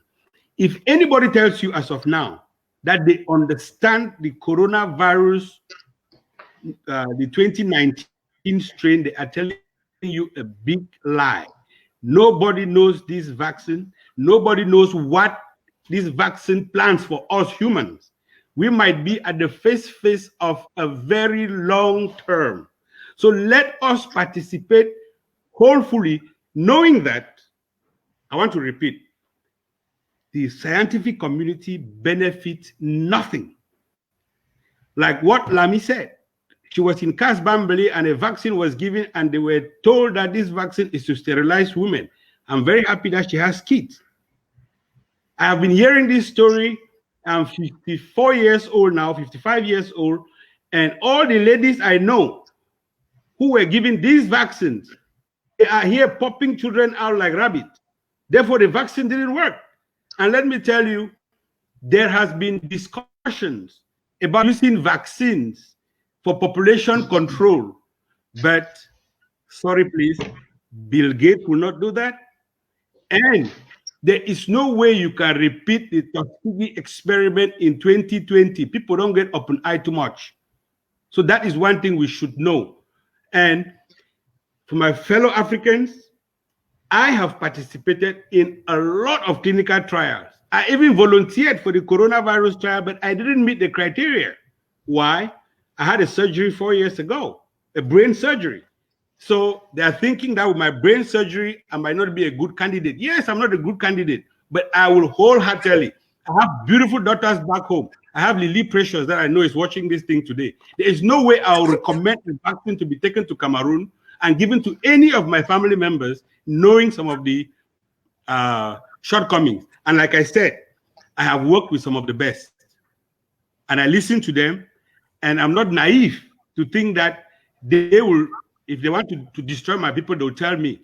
But it is difficult in 2020 to carry out any mass extermination or sterilization process. But are vaccines 100% safe? No. There are certain shortcomings. I think I'll stop there and then I'll add later on. Yeah, for the sake of time. 1 second. I just want him to touch on something, because, like we said, the goal is not the exclusion of Africa from this clinical trial. The goal is the inclusion of Africa in this clinical trial. So, one, he talked about the specificity of not a one size fit all, but an African approach, and Professor Kenneth talked about that. So I just want you to reiterate that. In Africa, we should do a study right now. We should not wait on Johnson & Johnson to come in September, right? Because we have our numbers now, and like Elizabeth said, alarmists on the West are forecasting tens of millions of Africans to perish or to at least contract the virus in the next coming month. So we can't wait to September. What are we doing in the immediate to start those clinical approach? And if somebody is traveling from Africa to the US, should they get the vaccine, or to Europe? If you're going to China or Europe or America, if there's already a vaccine here in the US, should you get that vaccine as an African, and is it going to work for you? And can you just give that in a very short, direct answer? Thank you. Yeah, to be very short and brief, I will state this. There is no vaccine out there as of now. Number one, there are vaccine candidates that are being tried. And scientists were very ambitious with the HIV virus, thinking that they will get a vaccine in 5, 10, 15. We are now 20, 30, 40 years, no vaccine. This particular virus has been noted to have mutations. Samples were taken from Italy, and they have noted a number of mutations. Why are mutations important? If you develop a vaccine that will protect people with, say, mutation A in the United States, and you take that finished vaccine, and by the time you get it to Africa, you have a mutation B, it will not cover Africans. So like you rightly said, how do we start between now and September? This is exactly what we are doing now. Educate the public, sensitize the public, and guess what? Try to fight some of these conspiracies. It is through such open discussions that you build trust. The Africans have a reason to mistrust the West. The Africans have a reason to not trust anything that the Chinese are bringing in. But guess what? We should let Africans know that anything that is coming in is coming, not anything. What is coming in now with the coronavirus vaccine has well intentions. Can something go wrong? Hell yes, that is science. Like the other day I said on Facebook, science, they like Njambo. But it is calculated Njambo. So please, let's be open. If anybody comes to you now in Africa and tell you, I've heard stories that people have been vaccinated in Senegal and 7 have died. As of now, there is no ongoing coronavirus vaccine trial in Africa. So let's continue to educate our people through our social media posts. Let's continue to educate our people by calling them, and then let's put pressure on our biomedical society. They should be very vigilant with any vaccine that is coming in. Thank you. Thank you very much, Dr. Ateh. There, Sister Lami, do you want to add to anything that he has said, given that you are on the opposite side of the coin? Has he convinced you, or you're still adamant about? You're on mute, my dear. You're on mute. I don't have anything. Yeah. Oh. Yeah. Am I? Can you hear me? Yes. Listen, I don't have anything against vaccine. Being somebody that, sits and write orders to people for vaccines, I don't have anything against vaccines at all.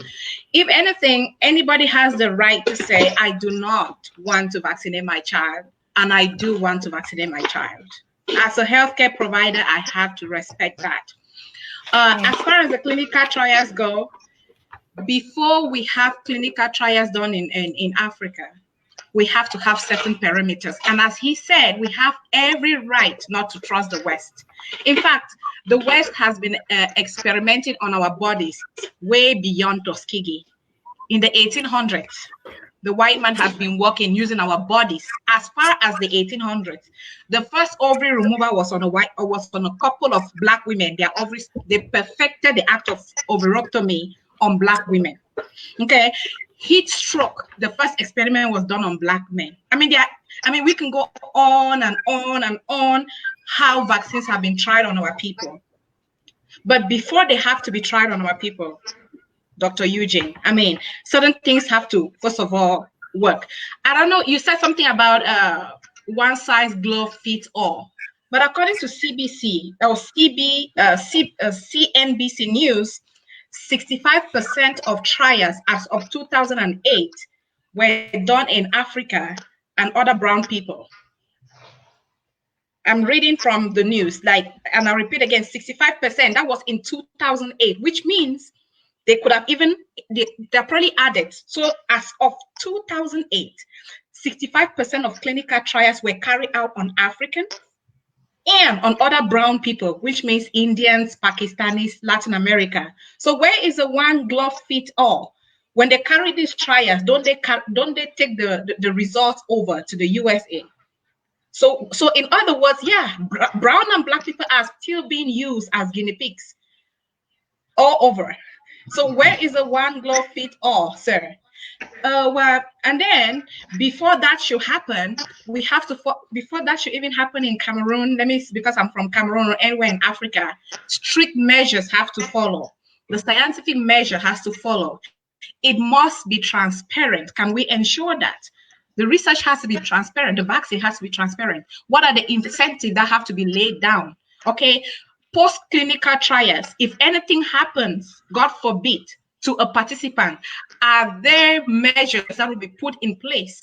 I mean, it's okay, Dr. Eugene, you can go ahead. I would like to wait so you can go ahead and, send in your family so they can stand as the saviors for us. And when they are tried on them, trust me, I will be lining behind and taking this vaccine. But as of now, I am not going to be, the first person that this vaccine will be tried on. I think we've done our own share. If as of 2008, 65% or plus of their vaccines have been done on us, they could cut us a break. They're Africans here, okay? They're Africans. You all can go ahead, line up, take the vaccine. It's okay. And I'm not against vaccine trials. I'm just saying we do not have the milieu that is well equipped for these trials. And I do not trust the West. And there is a plethora of history as to why I have every reason not to trust the West. Okay, yeah, so that brings us to a very important aspect of the discussion, which Professor Kenneth mentioned earlier that he was going to elaborate on. And I think at this time we would like to round up. So we'll give you the floor, Professor Kenneth, to talk about the ethical aspects of clinical trials, and that should tie into what our sister is very concerned about, because as it stands, there's an issue of trust across the continent. We Africans have to be able to trust these Western, countries or Western pharmaceutical companies that are coming with all these vaccines. If you don't mind, as part of your roundup closing remark, just talk more about that, and then we can move to the next person. Okay, thank you for giving me the floor again. Let me quickly just make some few comments on what Dr. Ateh says. He mentioned the fact that this phenomenon of one size fits all. Very quickly, in the last 4 or 5 weeks, in one of the African countries, they did a sequence of coronavirus infected patients, about 15 of them.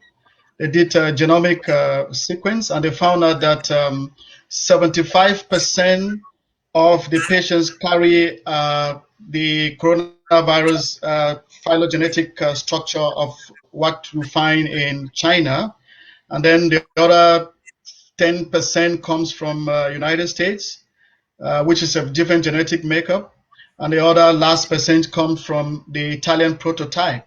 So again, this is very interesting. How would you now come up with a vaccine for Africa now, when 15 quarantine, infected patients in Africa already shows, different genetic makeup of these different infections across the globe? So that is very critical. So what kind of vaccines are we going to be testing in Africa? Is it an African specific vaccine, or do we need to be able to come up with a, genomic clone, coronavirus type vaccine that will be a one size fits all for the whole world? I mean, these are unanswered questions. So I think I want to build on that. So the global community needs to be very careful with that. And then to add, just a slight difference with you, Dr. Ateh. Vaccines, as much as we know that they are very powerful in terms of prophylaxis to prevent disease and prevent infections across the world, but that's not the only arm. I mean, we shouldn't just focus on vaccines. Ever since we've been talking about HIV vaccine, has it come to fruit? No. We could be here for the next 15 years talking about corona vaccine, COVID-19 vaccine. So I think, in a nutshell, Africans, they need to begin to develop different approaches to tackling corona vaccine. Please, Dr. Ateh, don't forget indigenous knowledge. Let's not forget. We need to be very careful. Have you been able to? Why is Africa depending on Johnson & Johnson to come and test a vaccine? Why? Do you think so? We are very mute and sterile scientists. We don't. I mean, that's going to be a very big shame on us, a big blow. What are you talking about? What are we talking about? To wait for Johnson & Johnson, to wait for all the clinical trials that have been registered. We have to find, like you said, we have to find at least some ephemeral measures on ground right now to be able to work out our own strategy to control COVID-19. There are various arms to it. There are lots of drugs across Africa now that are already in existence that we can redirect towards doing our own clinical trials for COVID-19. There are drugs that can actually inhibit transcriptase. With some of these vaccines, protease, for instance, which can inhibit all this genetic makeup of some of this for coronavirus infection that we have. Are we trying that? We are talking about chloroquine. There are drugs that equally function, inhibiting, provoking excess production of zinc, which goes a long way to inhibit, and it's been proven that inhibits multiplication of coronaviruses in the system. Are we looking at that? Are we also looking at other indigenous knowledge that are available? So we need to think about all that. So Africa must not wait. That's just what I'm trying to talk about. Africa needs to also develop endogenous strategies, endogenous pharmaceuticals to begin the fight as well. That's very, very important. Now, back to very quickly about the guidelines for clinical trials. Professor Kenneth, I just want you to develop your points, right? I want you to stay on that issue on Africa to develop. In one of my research, and I did talk to Dr. Ateh, Dr. Tata about this, we found that there's a plant called Artemisia anoa that worked excellently on malaria, and organizations like the WHO and the Bill and Melinda Gates Foundation were totally opposed to Africans consuming these plants for malaria, even though there were exceptional studies and results from the Artemisia anoa. Africans were recovering faster from malaria, and you're talking about developing our own strategy. But what if the WHO and these other big organizations are still in our way and blocking that we must take the Bill and Melinda Gates sponsored vaccine? We must take the WHO approved vaccines. What if they are blocking plants like the Artemisia anoa and other things that you just talked about that work like the chloroquine? What then do Africans do? I just want that's I'm very excited with that question, because that's what I've been working on for I would say 19 years, and we've actually developed compounds. We discovered one of our research, we discovered a new compound from an African plant, and that was pretty much we published it as well. Let me say this: in the end, when we're talking about all this infection, in the end, when you have a critically ill patient back at home, is it WHO that is going to come and help you in Eugene come to assist your father in bed? You'll be the one trying to go and look for fever grass and boil it and look at things. Do you need approval from WHO at that level? I just lost my dad. a couple of months back. But when it became critical, they discharged him from bingo back at home. We were the ones back at home struggling to see. We're more than surgeons. We're more than cardiologists at that time. We never needed WHO guidelines. So what I'm trying to say is that independence. Now, what I would imagine that WHO is being cautious about is that if they just approve that you go and take Artemisia annua, boil it and drink, they don't have clear guidelines to that.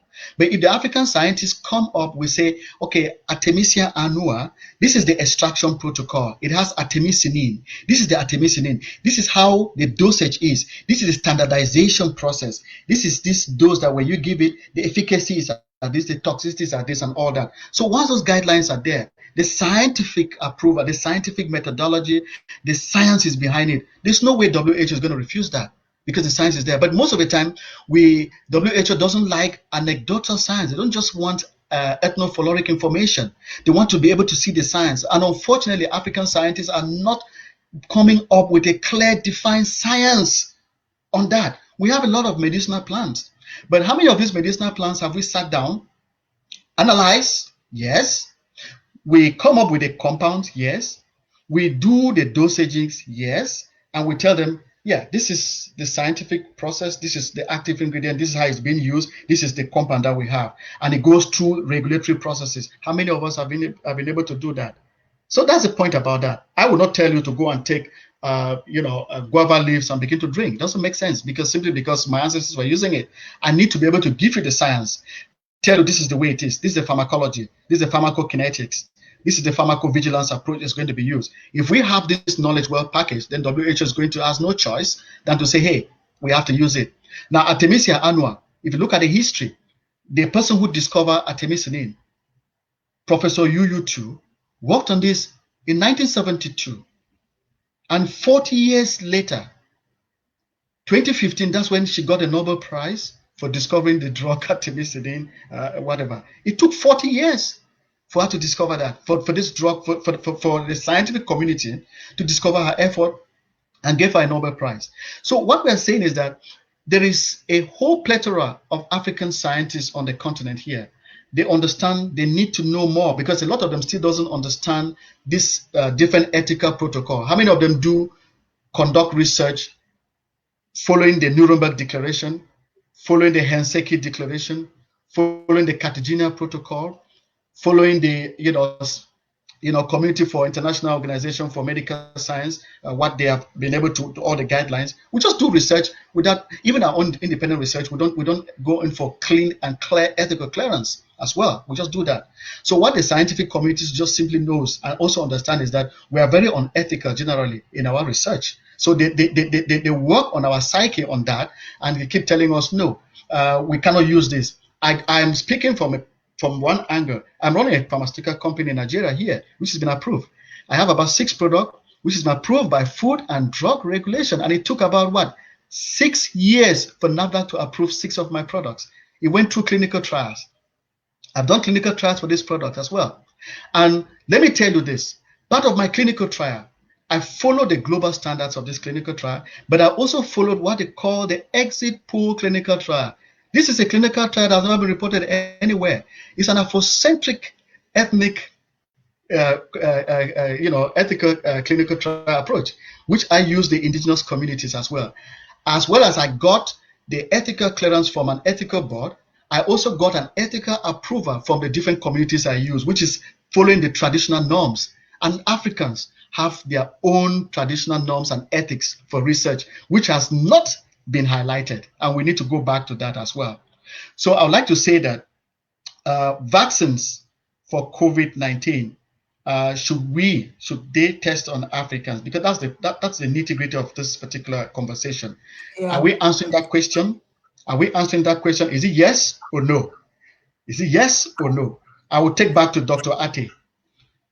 Vaccines are very important.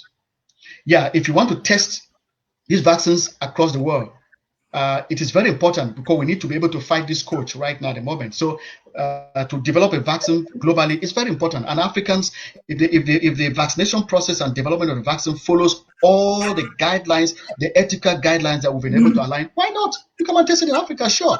And that, as they're testing in Africa, you are testing it in America, you are testing it in Europe, everywhere, because it's a global issue. It's not an African issue, so to speak. So yes, but if the COVID-19 vaccine does not follow the SIOMS protocol, which says that for any vaccine developed, the sponsor, you have to test it in the sponsor's country first, the phase 1 and phase 2. So we want to see the COVID vaccine being tested in the countries of the sponsors.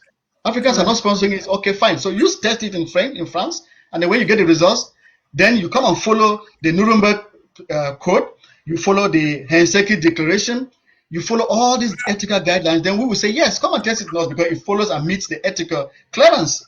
But we want to add something. We also want to bring the Afrocentric ethical clearance because we don't trust our governments across sub-Saharan Africa. So we want our community infrastructure, the community institutions to be able to give approval after finishing with the Helsinki Protocol, after you would have finished with the Hippocrates, Hippocrates Protocol or the Hammurabi's Code, which are all laid down.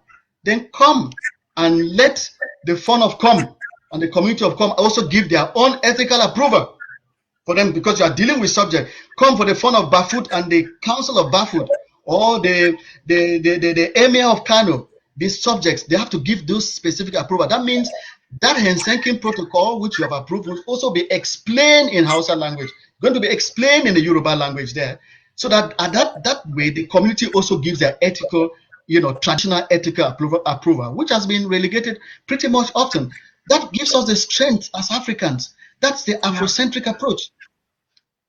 Thank you. Just to add a point to that, Dr. Kenneth, I was reading an article the other day on the National Institute of Health, and it stated on there that the Ebola virus was first detected in 1974, if I'm not mistaken, but it was only in December of 2019 that a verbal, that's what the vaccine is called, was approved by the FDA. Now, the clinical trials for that vaccine was done in Guinea, the first phase for sure. And then after the success of that trial, they did the antibody immune aspect of the trial in Canada, USA, Spain, and Liberia, Sierra Leone. And the reason for that was for them to see if there was going to be the same reaction across the board, participants, on the different continents. And it came out, of course, the result was very good. They saw the same antibody immune response. So I think that adds to your point about Africans taking part in these clinical trials and not necessarily have to take part in the initial phases of it, but something similar could be done where they test in the sponsor's country, and then once the efficacy or the safety has been established, then they can bring the antibody immune response part of it to Africa to see if there's the response is going to be the same. Or what? No, sorry, Elizabeth. Don't say I'm cutting you short. Let me just quickly say this, please. Yeah. Such a debate, this gathering is very important. I don't like being in a gathering that will not make an impact. This is it, because I'm going to be able to, I forwarded this very poster to the African Union, and the executive director of the Scientific African Union Science and Technology Commission acknowledged that they have received this particular poster, which is very important. Now, the reason I'm saying this is because we're not preaching to ourselves here. We're dealing with a continent. Now, Elizabeth and my dear colleagues here, are we writing a narrative about Africa? I keep saying that I would not stand here to blame the West. Lami, I know you have very strong sentiments about blaming the West. I keep saying, if you make your hands dirty, don't complain when flies come visiting. Don't complain. We Africans, how many scientists, medical scientists in Africa understand that there's a Hammurabi Code? Have you been able to use it? How many scientists and clinicians in Africa do understand the Nuremberg medical trial? During the Nuremberg medical trial in Germany, between 1933 to 1945, 7 medical doctors were executed. 8 were in prison. For what? For breaching clinical trials protocol. That's it. That happened in the West. Now, come and look at the Helsinki Declaration. How many medics practicing medical science in Africa do understand what the content of Helsinki Declaration is all about? Do they know this? Do they know this? So we need to be very careful. If we know all this, then the West will be very cautious to come and use us because they know that you know you're right. They know that you are well educated, you understand this. Then they will not come. They are now making these kinds of declarations because they feel that we are paranoid, we're ignorant about what is sit there. Now let's take again this COVID-19. Now, how to be able to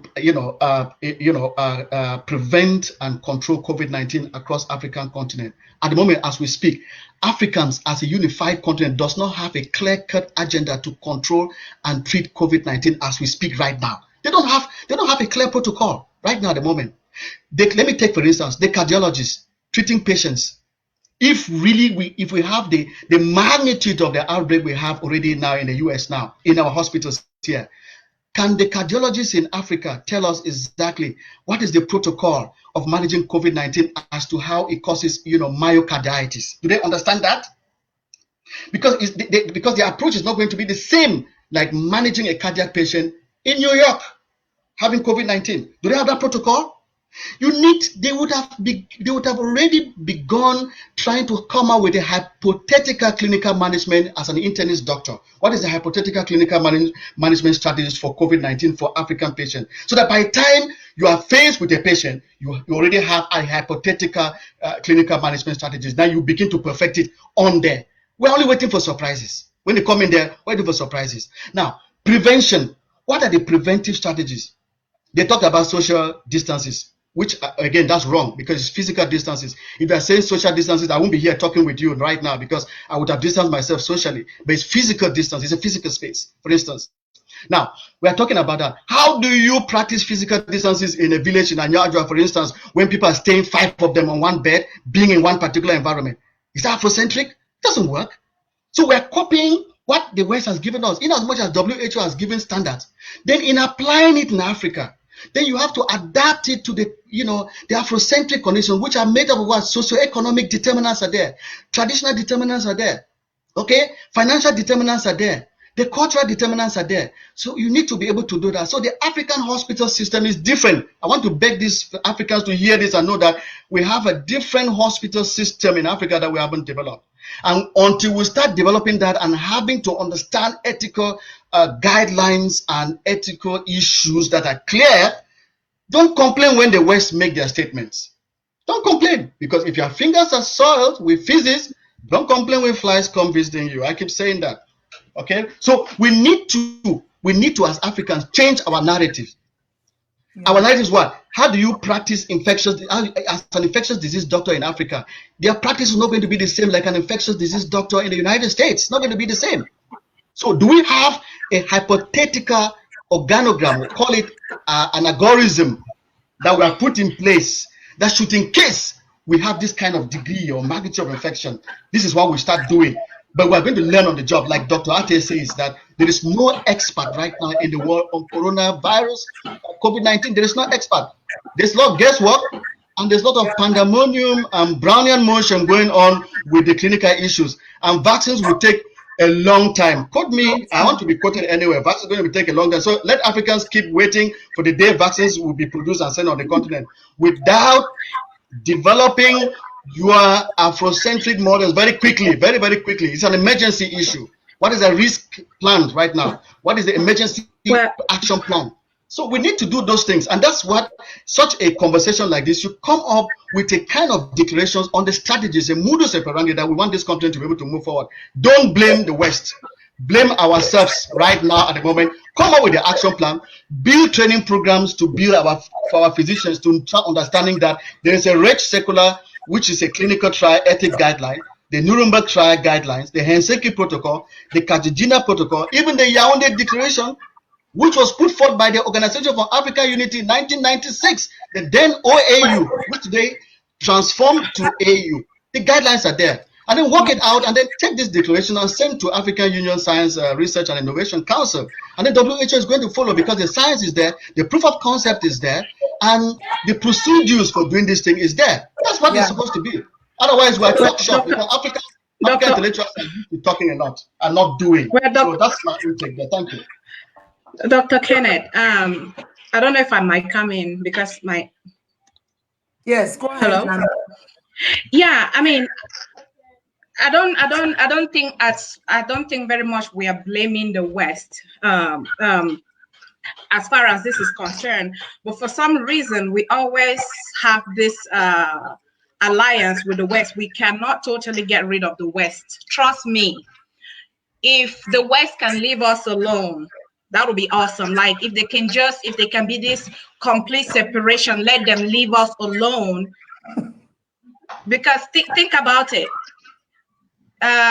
This continent, I mean the African continent existed like thousands of years before the intrusion of the European. And guess what? We fared so well until they showed up. So we are not depending. I'm not saying that we should depend on the West. I think my issue is that for some reason, their vaccines find themselves in my backyard. For some reasons, their things always manage to find themselves in Africa. You're right.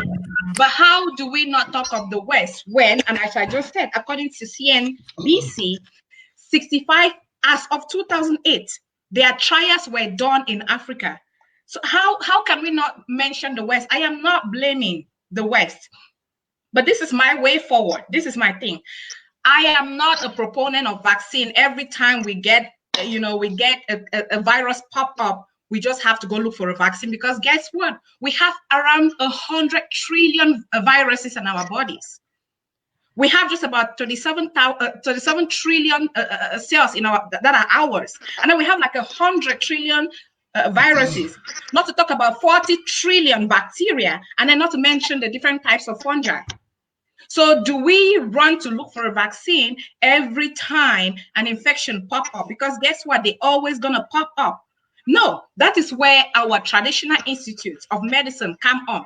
I believe in them, and when I call people back home, I even propose to them what they should do as far as our ancient traditional herbal ways of healing are concerned. We can't keep running to the West for everything. I did not give the impression like I was blaming the West, but for some reason, the West cannot seem to get out of the matters when it comes to Africa. We didn't start this debate. Remember, two French professionals started this debate. Oh, no, let's leave France alone and go all the way to Africa and test us. We were just sitting minding our business. Let me say it in the common parlance. And then they showed up and said they want this tested in Africa. You're right. We should start doing our own stuff. And I'll quote Professor Anomangu. Well, we all know Professor Anomangu, who said we have to, as Africans, start doing our own stuff. And our government should be able to stand up and support us. And I'm happy that you're of the African Union. That way, you can talk to the representative of all of this government to support us. We have to have, faith in our own traditional practices, because guess what? They're going to stand the test of time. So instead of us running around looking for vaccines and one vaccine and two vaccines here, we should try to beef up our immune system. And this is what I tell my patients: get your vitamin A, get your vitamin C, get your vitamin D, get your vitamins, eat your green leafy vegetables. And trust me, our parents have those in our backyards. What happened to our njama? We know all the properties that are in our njama that can be very good for us. We don't need any white man to come and validate. We don't need any WHO to come and validate the use of bitter leaf to us. And guess what? We have bitter leaf pills now. Why don't you just tell the people to go ahead and eat bitter leaf? We have bitter leaf pills, like 100 pills are like $100. But these are bitter leaf is something we've been eating for centuries. And what does bitter leaf do? It's a anti-hypertensive. It's an it helps you not to come down with diabetes. So if anything, I am one of the proponents of African traditional medicine, because we literally swim in viruses. We literally swim in bacteria. They make up we're part of they make up our genetic makeup. But this is the thing: we have to educate our people that if we cannot come up with this solution, you have to stop alcohol. You have to stop. You have to make sure you eat healthy. And we have those green leafy vegetables. You know what? You have to make sure that you live a healthy life, you exercise, and all of that. Because vaccines are really not going to be the solution to our problem as Africans. So yeah, Lami, that's a very good point. But if I may just ask, with all these,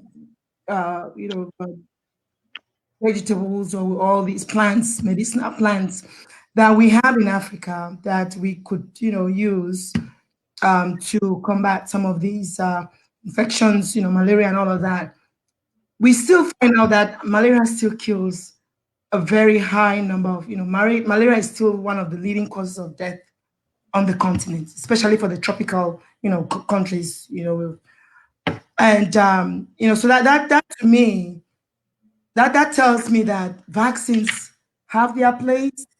Alternative medicine, or whatever we want to call it right now, also has its place. And shouldn't we go both ways just to be on the safe side? Because malaria still kills a lot of children, even with all the fever grass and all of that. A lot of them still die from this deadly virus. Lami, on mute if you're speaking. So Africa has a lot of infections, right? Are you speaking? I don't want to. Sorry, you're on mute. You're on mute, Lami. She's on mute. Yeah, sorry. Yeah. I didn't get the last question because somebody keeps calling me on Skype. Sorry. Oh, okay. Yeah, no, so I was just saying that, you mentioned that we're swimming in bacteria and, we have so many viruses in our systems and all of that. And we, Africa with malaria, we still have so many children that are dying every day of malaria, despite the fact that we have all these medicinal plants that, people claim that it can treat malaria. So as far as I'm concerned, I'm still of the opinion that vaccines have their place.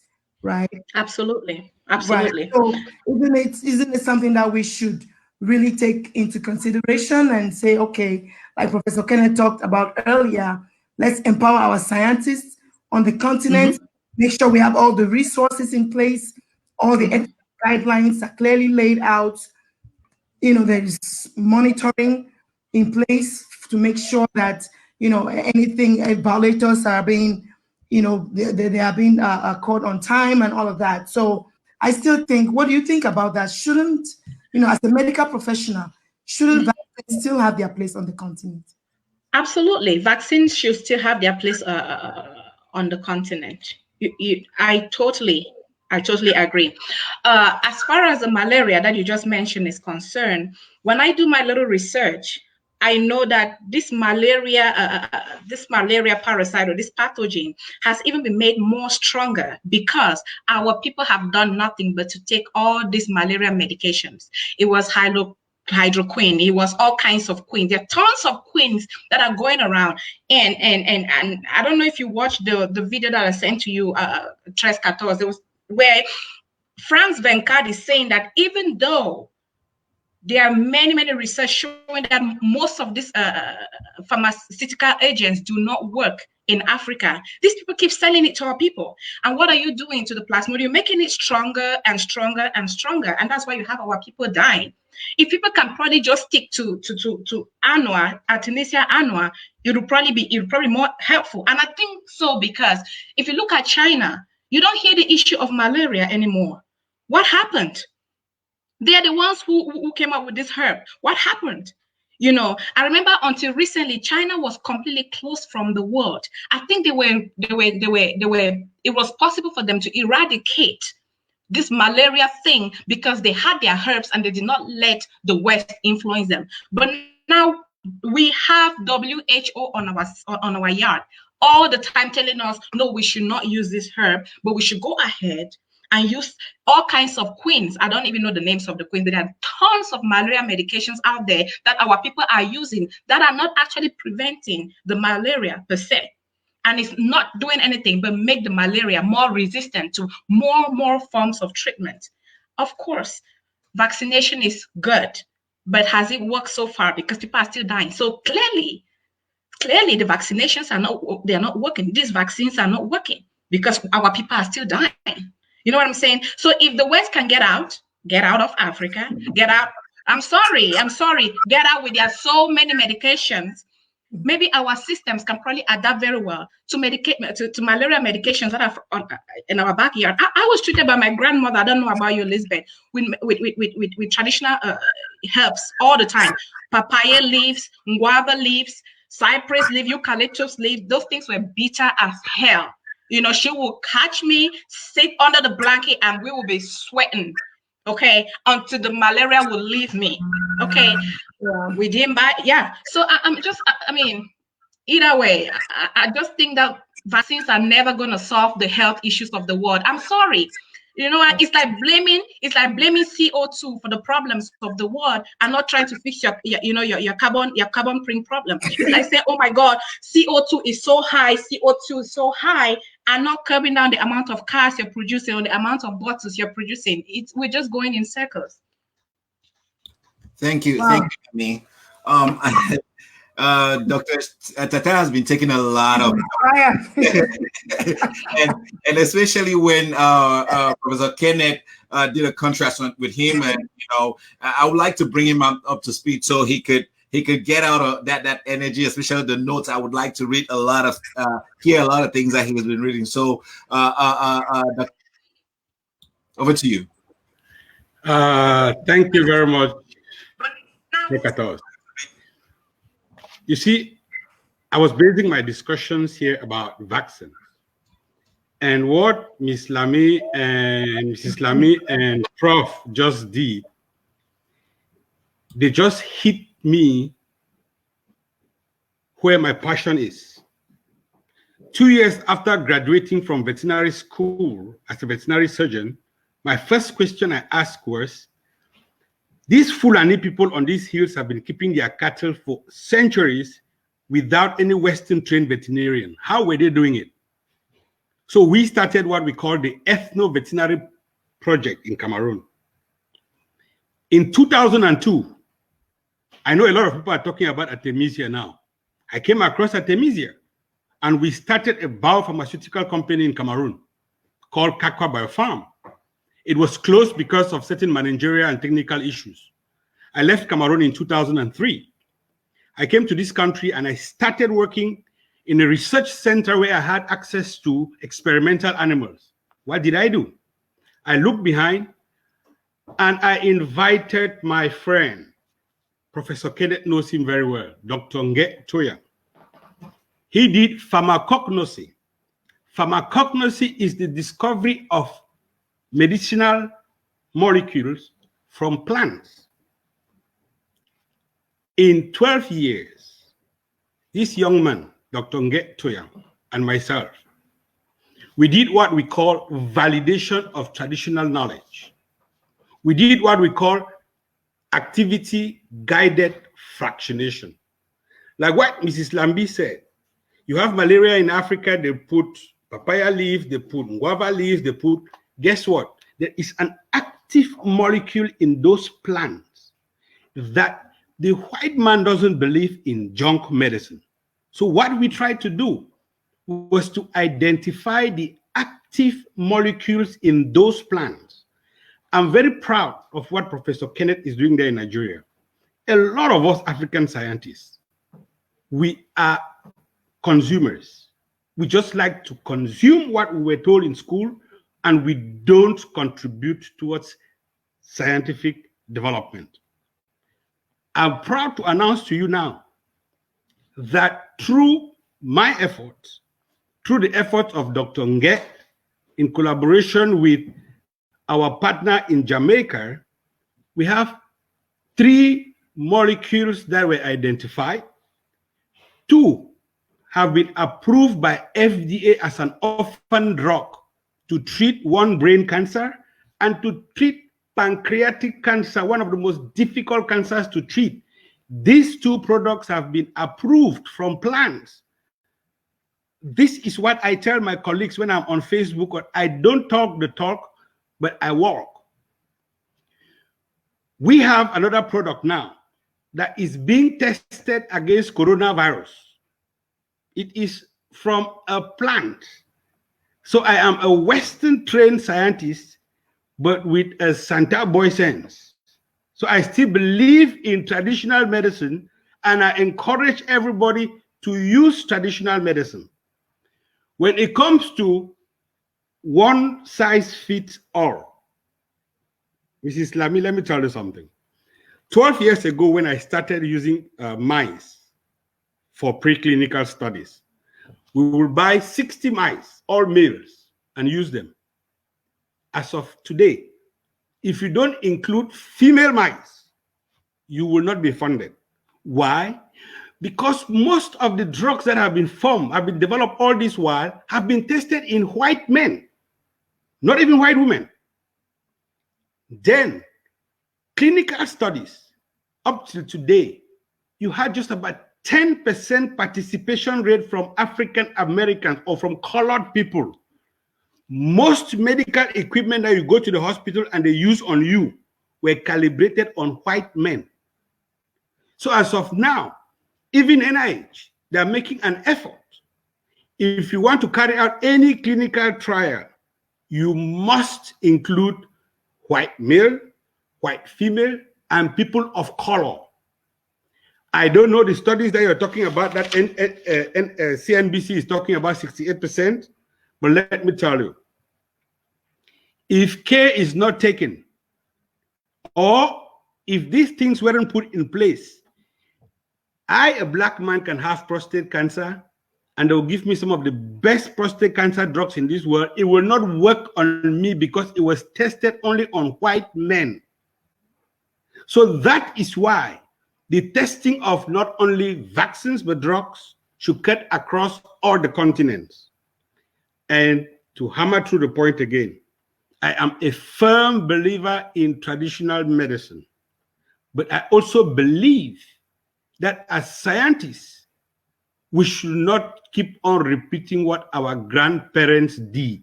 We should try to validate and put a little bit of science into this, our traditional stuff, and we will use it back with our people. If we didn't have this meeting this evening, this conversation, I wouldn't have known what Professor Kenneth is doing. And guess what? Immediately we stop this, I'm going to get in contact with him. When it comes to malaria, vaccines are being developed for malaria, but guess what? Asian countries have eliminated malaria from their area without one vaccine. What did they do? Basic sanitation. If you can keep your environment clean and away from water, puddle water and all of this stuff. But since environmental sanitation is not a priority of our moribund government in Cameroon, we have to look for other means to help our people. Like you said, Artemisia is equally very good. But guess what? Before Artemisia, they started using Artemisia for malaria. What were they using? The queens. And the malaria parasite has developed resistance to all the queens.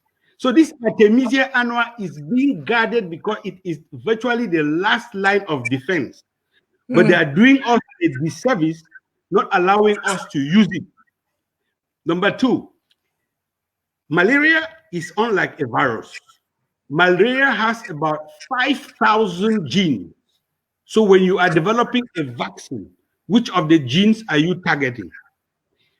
And else, Stanley, in order not to remain a book person, we read a research from Johns Hopkins, which stated that everybody that has malaria excretes one of 6 proteins.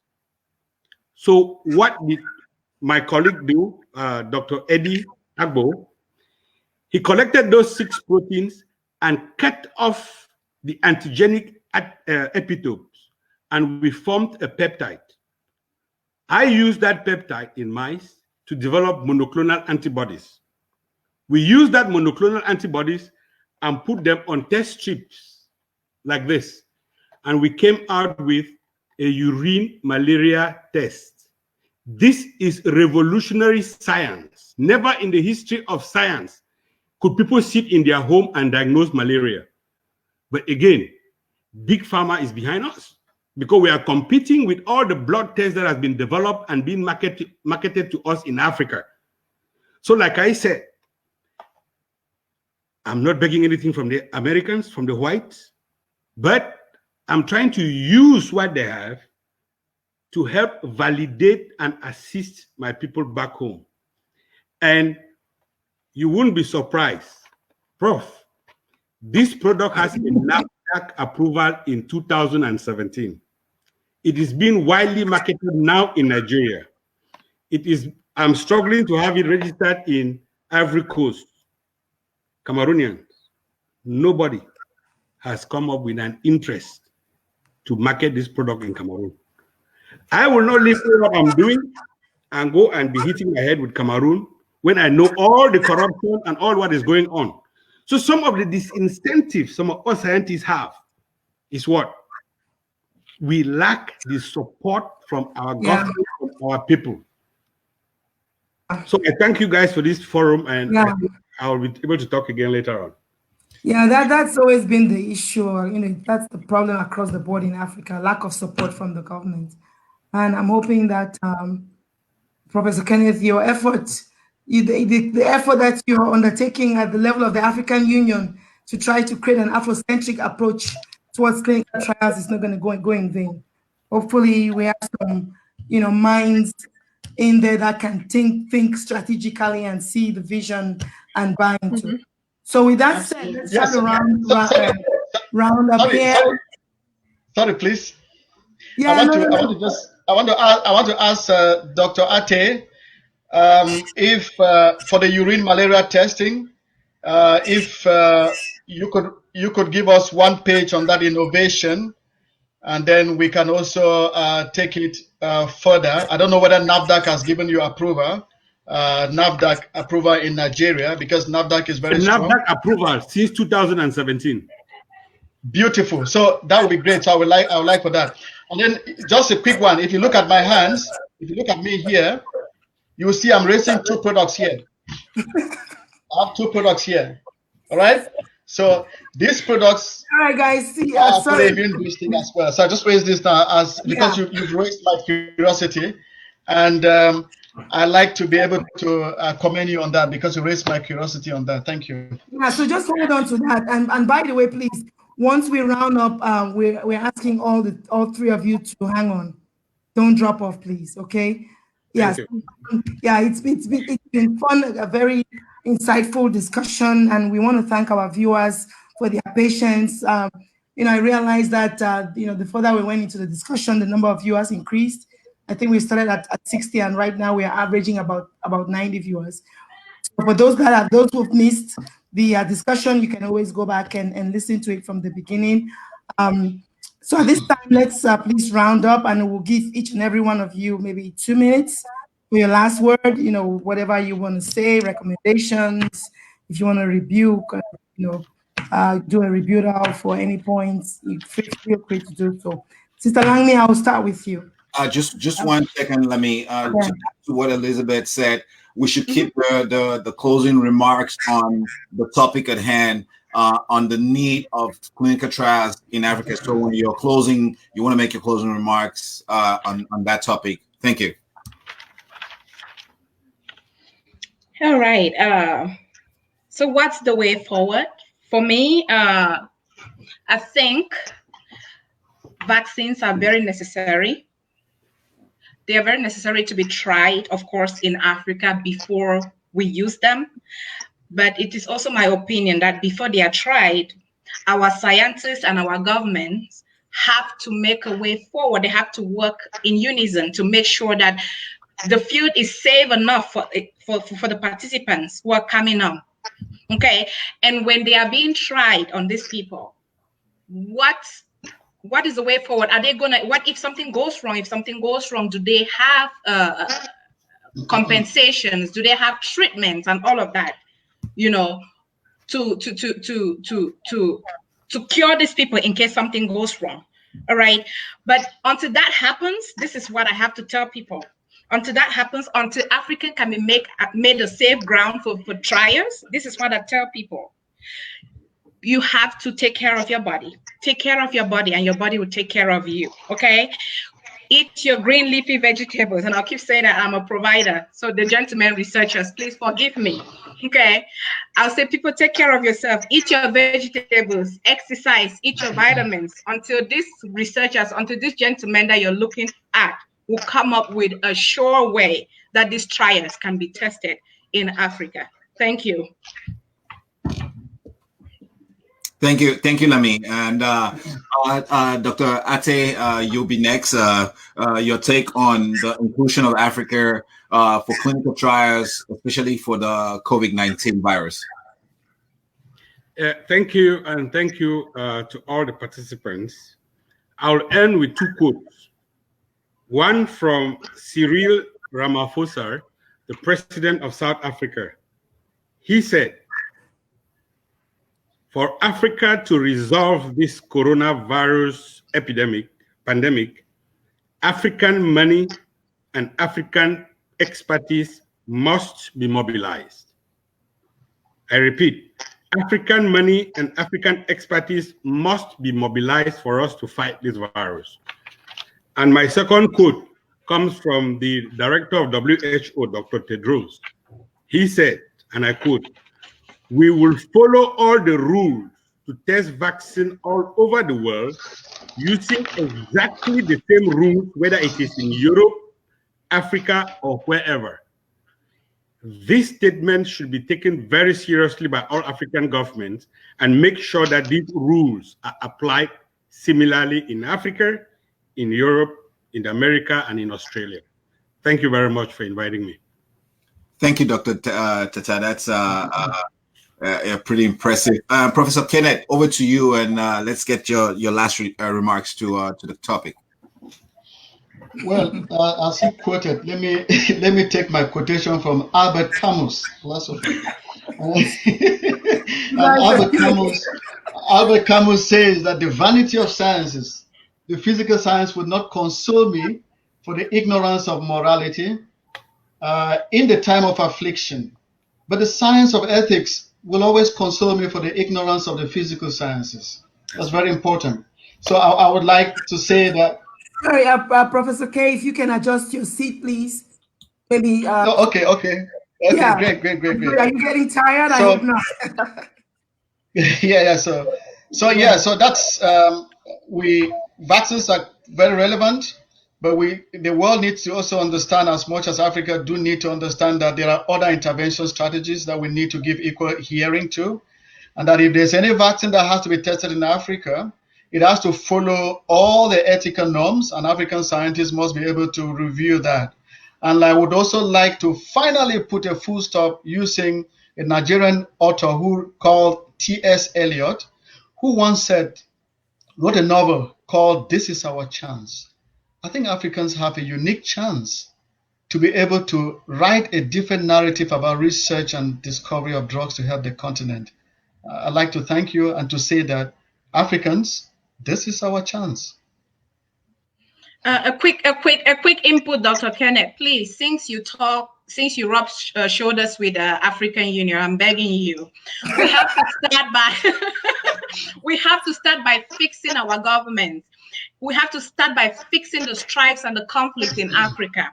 You can only just, we're not going to go anywhere if the conflicts in Africa are not fixed and the dictators kicked out. Please, African Union has been very silent on many conflicts. And there is one going on in Cameroon right now that the African Union has not said anything about it. So if I cannot even trust you to help me when I'm dying, I wonder if I can trust you with my vaccines. Thank you. Okay, let me just make a quick response to your comment there. I also do consult for WHO Africa, which is basically health promotion. So right now at the moment, I'm also talking with WHO. I'm also a consultant with them. And at the African Union right now has 5 objectives called the STISA 2024 and STISA 2063. STISA 2024 and STISA 2063.